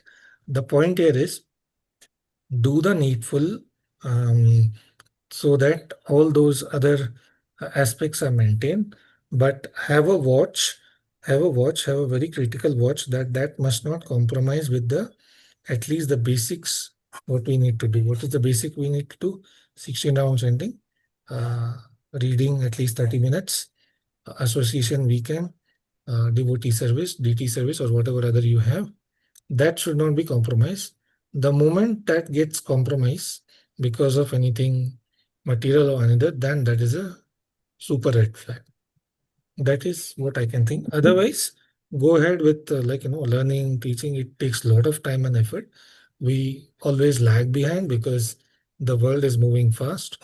But do the needful with the priority again. Like there are, Krishna will definitely send us the right set of um, material mentors as well. So take guidance from them. Okay, what stuff should I focus on? What will take me to next level? Well, and then let's not be crazy to attain a position and all. Just do the needful so that we can maintain the required bank balance and invest the remaining time. I like what was that our Prabhuji from Australia, Rajiv Mukhan Prabhu said, right? He does the work in 4 hours, remaining time he invests in. I mean, we may or may not be able to do that, but if we can, then that's a very good, ideal place to be, right? Does that, I mean, Yeah. may not be practical, Yes, but theoretically, does yes, that make sense? yeah. Only the problem is corporates are pulling so much of time from. Okay, so much of time. That is the only challenge from. Yeah, they Hare were Krishna, sucking Prabhu. around, Yes. 12 hours like that. Yeah, Absolutely. more than that. Yeah. Yes, Mataji, please Go ahead, enlighten Mataji. both You of can us add here. some light, Mataji. Yeah, yeah. So I just wanted to have another give another perspective of this problem which we are facing. See, when we come into this world, we already are coming into this world with a set of backgrounds, that is from the past life, from the past karma. We're carrying the baggage. So accordingly, we are placed in this world, like maybe we'll be placed in a corporate world, or we'll be placed in a household life, or we'll be placed as a homemaker, or whatever. So we are placed accordingly according to our previous karmas. So what we have to do is we have to not think of how we are struggling or how we are placed and all that, because that's already decided for us that this is how we are, and we are going to, okay, now for the creating for the next future me, what I'm going to be in future. So for that we have to struggle. So corporate and all these things matters. We have to handle it very in a detached way, and attached way we have to handle the situations where in the smallest, like for example, I am in a corporate world, I am doing so many things. I'm watching videos, or I have to compulsorily do so many things which are materialistic. Okay, never mind. But in that in the whole day, there are small gaps. So if we can fill in those gaps with Krishna consciousness, just uh, carry some clicker or something with you all the time. Whenever there is even instead of going for a recreation, in a recreation mode, uh, going to the going to the reels or whatever. Because sometimes it's like that, right? I'm so tired and I want somebody to entertain me. So just switch on the TV or switch on the reels or what. So in such a case, just fill in those gaps with something Krishna conscious. Maybe you're watching reels, but so see, reels are also AI based. So the more you watch something which is to do with Krishna consciousness, the more reels They you will will get show of that. Krishna. So you will get darshans of Krishna, darshans of different temples in India. So many people are putting daily darshans. So you will start getting that darshan. So all your reels all will become Krishna conscious reels. So you think you're enjoying, but you're enjoying with Krishna. So it is not wrong. So that recreation, Yes, that kind yes, of a thing also is possible. You can do that. yes. Yeah, yeah. Got it. Yeah, all your points are definitely helps me, Prabhuji. Sanjeev Prabhuji, Archana Mataji. Thank you very much. Yeah, And yeah. Krishna also says, right, for a yogi, they have to practice the habits of eating, work, recreation. He mentions recreation specifically, right? So nicely So put, we Mataji. normally we think of recreation without Krishna, but here if we Yes, yes. So add here, yes. recreation with Krishna, then it's totally Krishna conscious. No? Charu Yeah. Prabhu wants to say something, I think. Charu Prabhu? Yeah. So next 10 minutes remaining. I want to share with you something. Sure, Prabhu. Remember I told you just a couple of days back, right? That I'll stop attending Bhagavatam classes and just take part in the Govinda Bhashya and the preparatory courses, Yes, Prabhu, and I was surprised to see you. Yeah, and that was not an easy decision. So I kept on thinking very hard. So I found a middle way actually. And today I was experimenting with that idea. So I purposefully today forced myself to attend this class. And say attending Bhagavatam class is a must actually. You cannot cut corners and require attention. So today I did that, and all the thinking part, everything what I'm doing now, preparing my PowerPoints, thinking, studying, that's where the major time is spent. And then finally, when I sit down to do my PowerPoints, it's more or less is mechanical. So that part I experimented it today with, today.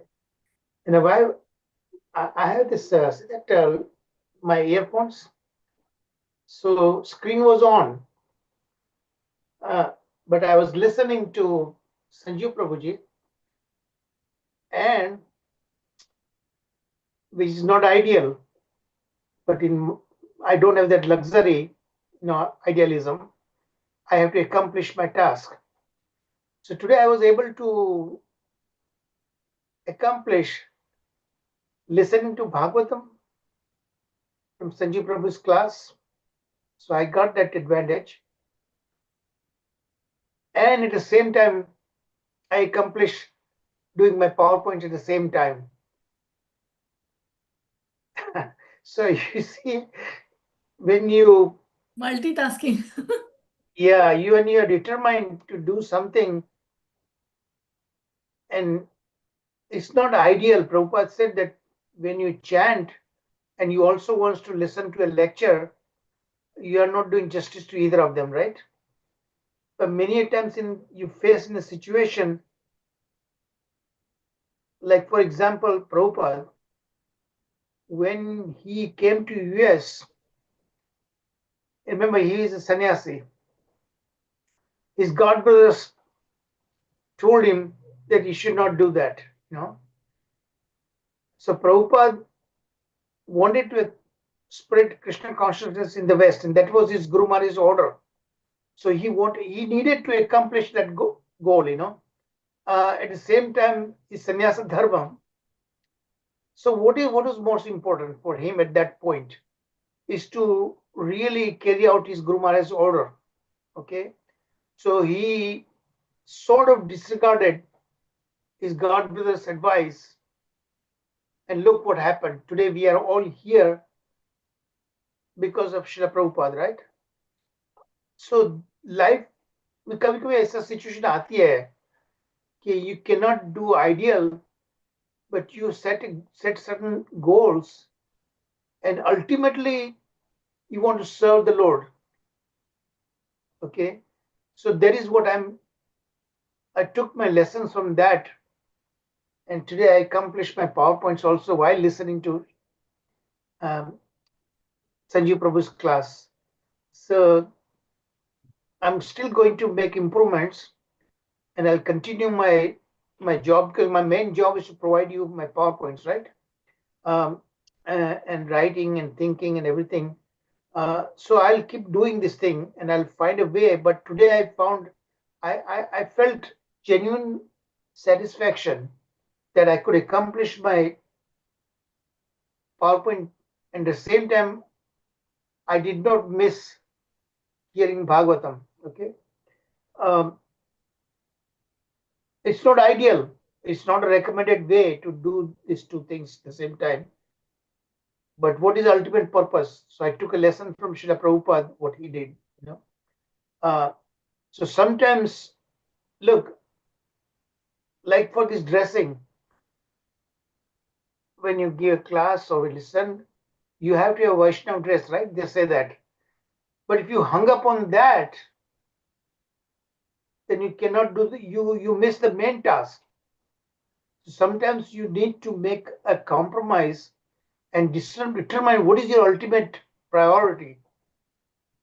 Okay, so right now my priority is to do these PowerPoints for all these 48 lessons, and I'm coming to first. I wanted to give you the feel for all 48 lessons, so that you would know what is it involved, what is at stake. So I've accomplished. I'm almost finishing now. I'm coming to about 42nd of the 48 lessons, and it has come to that many slides. So I'll share with you. So this is just an example I try to share with you. Don't get hung up. Determine your priorities, what you want to accomplish, and try to do that. Sometimes it's not ideal, but you don't have that choice in that. You don't have that luxury. You need to accomplish your set goals. And I told you that I have 3 set goals that I need to accomplish by the end of this 2026, and my trajectory, you understand trajectory, everybody? What is trajectory?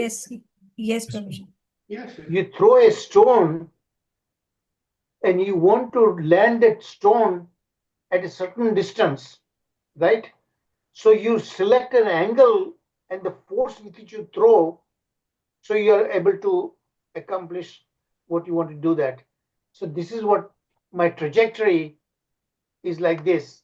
3 goals I need to accomplish, and I know perfectly well what I need to do, how much I have to work, what disciplines I need to follow, and yet being able to serve all of you also. So that's also an important task of my job, So I'm experimenting and making progress.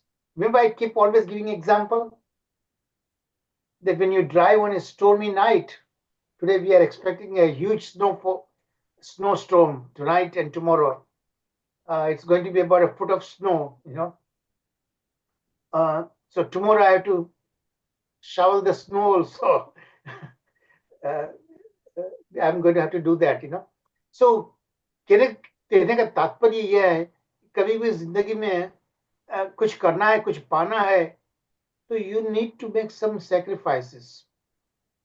In devotional service, sacrifice is required. और अपना गोल क्या है, अपने साधना क्या है, वो हमेशा सोचना चाहिए. हमें ये जगह पे पहुंचना है, किसी भी तरह, hook or crook. I need to reach that destination that I set my goals to it.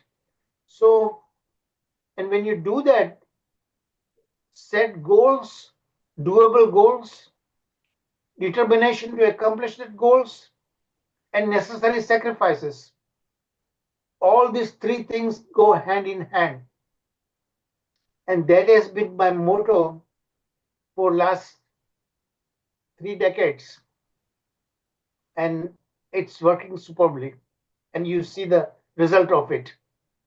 Haribol, that's what I wanted to share with you, So today I accomplished my PowerPoints, and simultaneously I listened to Sanjeev Prabhu also. So you have to do that. Haribol. Again, I admit it's not an ideal thing to do. If you have a choice, you shouldn't be doing that, okay? But I don't have that luxury. Haribol. Any comments on that? I welcome your feedback all the time. That is very right. We should not, we should always see the aim and the means with which we can achieve the aim. And that should be very, very important. like what Prasad Prabhuji was saying, yes, there are so many challenges in the job, but still then one has to find out some time and give it to toward Krishna consciousness, and that is possible. And more than that, at some point of time, you have to stop all this and give more time to Krishna consciousness. That should also be taken care of. Like very many people I have seen, even if they retire at 60 years age, then they keep on serving here and there, and that never stops. That may not be required once you are well off. You should call it a day. And so that's how we should approach the life. Sanjeev Prabhu, you need to say, because I didn't do a good job of listening to you with 100% of my attention, but I needed to do two things, So I apologize first for that. No, Prabhu, we are giving this session because of your mercy, right? So these are your PowerPoint, you have trained us, and now you're looking for next level of goal for us, right? The ultimate thing is we all have to do Govind Vasya. You have to read it and you have to train us on that. So that's what you're looking for. So yeah, I mean, you're doing this, like as you say, 18 by 7 or 20 by 7, right? So you're closer and the Lord is guiding you. So follow the dictation. That's all, right? As He's guiding you, follow the dictation. Like it's, I mean, in all honesty, it's beyond my, because I am at the same level like what Prasad was saying. I'm still struggling with the basic. So I cannot honestly comment on that. But I do see one thing very clear, that you are following the dictation of the Lord. You yesterday got a thought that you should not, then the Paramatma dictate, no, this is not correct. Do it this way. Here's an option. This is better. And now you're following that.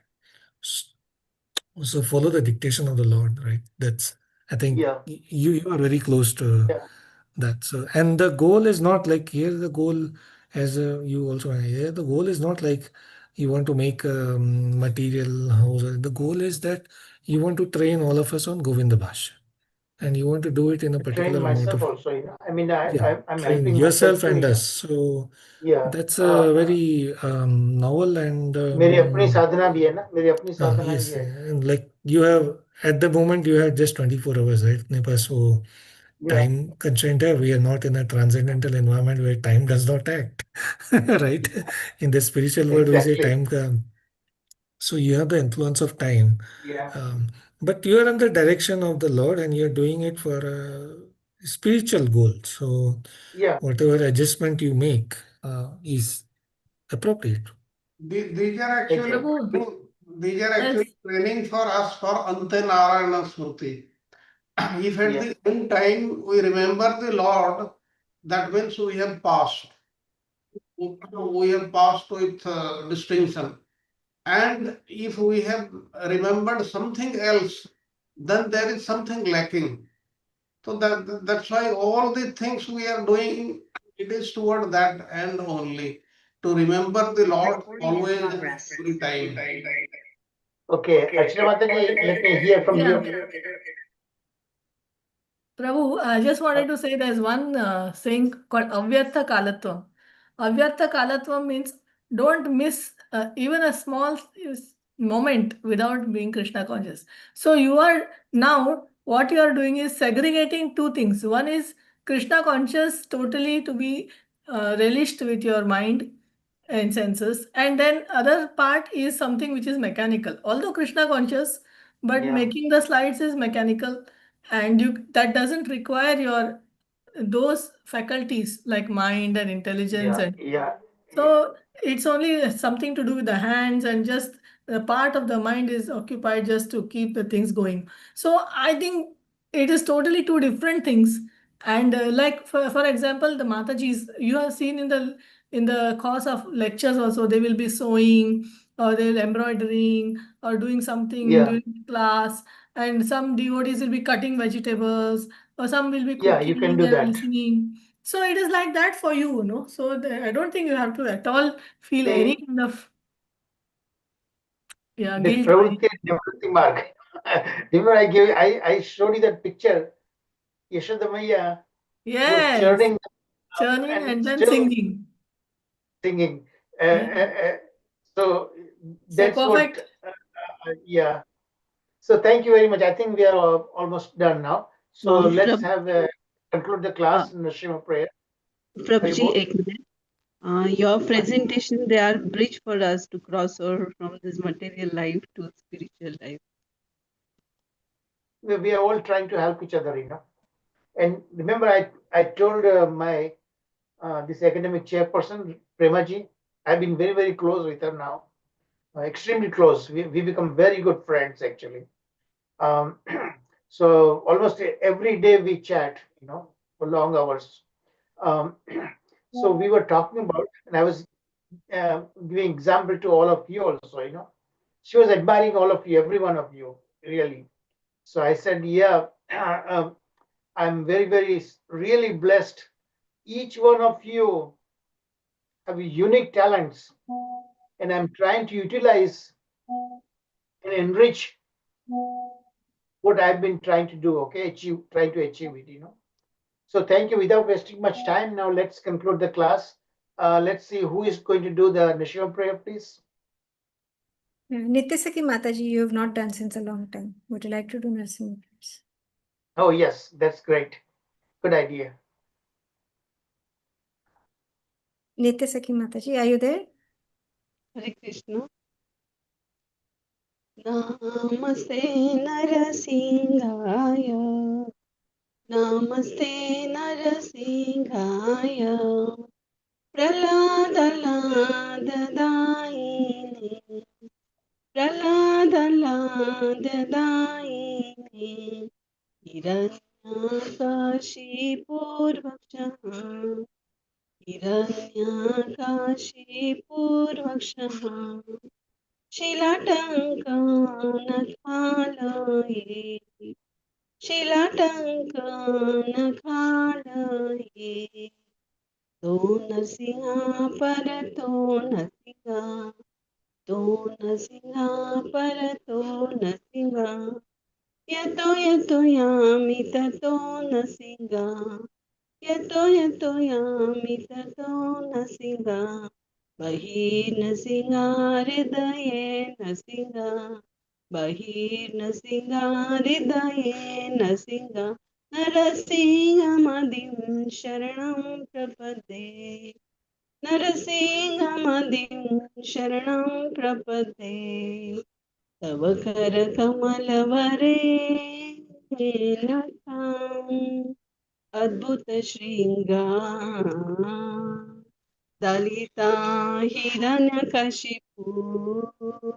तनमृङ्गा केशवधृता नरहरिरूपा जय जगदीश हरे जय जगदीश हरे जय जगदीश हरे तव कर कमलवरे नखम् अद्भुत शृङ्गार दलिता हिरण्यकशिपु तनुभृङ्गा केशवद्वीता नरहरिरूपा जय जगदीश हरे जय जगदीश हरे जय जगदीश हरे जय नरसिंहदेव नरसिंहदेव नरसिंहदेव जय नरसिंह जय प्रहलाद महाराज प्रहलाद महाराज प्रहलाद महाराज जय प्रहलाद महाराज जय जय प्रभुपाद प्रभुपाद प्रभुपाद जय जय प्रभुपाद जय जय गुरुदेव गुरुदेव गुरुदेव गुरुदेव जय श्री श्री नरसिंह भगवान की जय जय श्री चारू प्रभु जी की जय जय Sharad Prabhu ji ki jai, Sanjeev Prabhu ji ki jai, all glories, all glories. Hare Krishna. Thank you, Mataji. Thank you so much. Hare Bol, Hare Krishna, Krishna Krishna, Hare Hare, Hare Ram, Ram Ram, Hare. Jai Shri Prabhupada, Jai Shri Govindam Adi Purusham Tamam Bhajavi. So I'll see you next week. You have wonderful, wonderful week ahead. Krishna conscious week. Hare Krishna. Hare Krishna. Hare Krishna, Krishna, Prabhuji. thank you very Dandavat much. pranam. Vanchakalpatarubhyascha kripasindhubhyavach patitanam pavanebhyo Vaishnavebhyo namo namah. Hare Krishna to all devotees. Hare Krishna, Prabhuji. Dandavat pranam. Thank you so much. Dandavat pranam.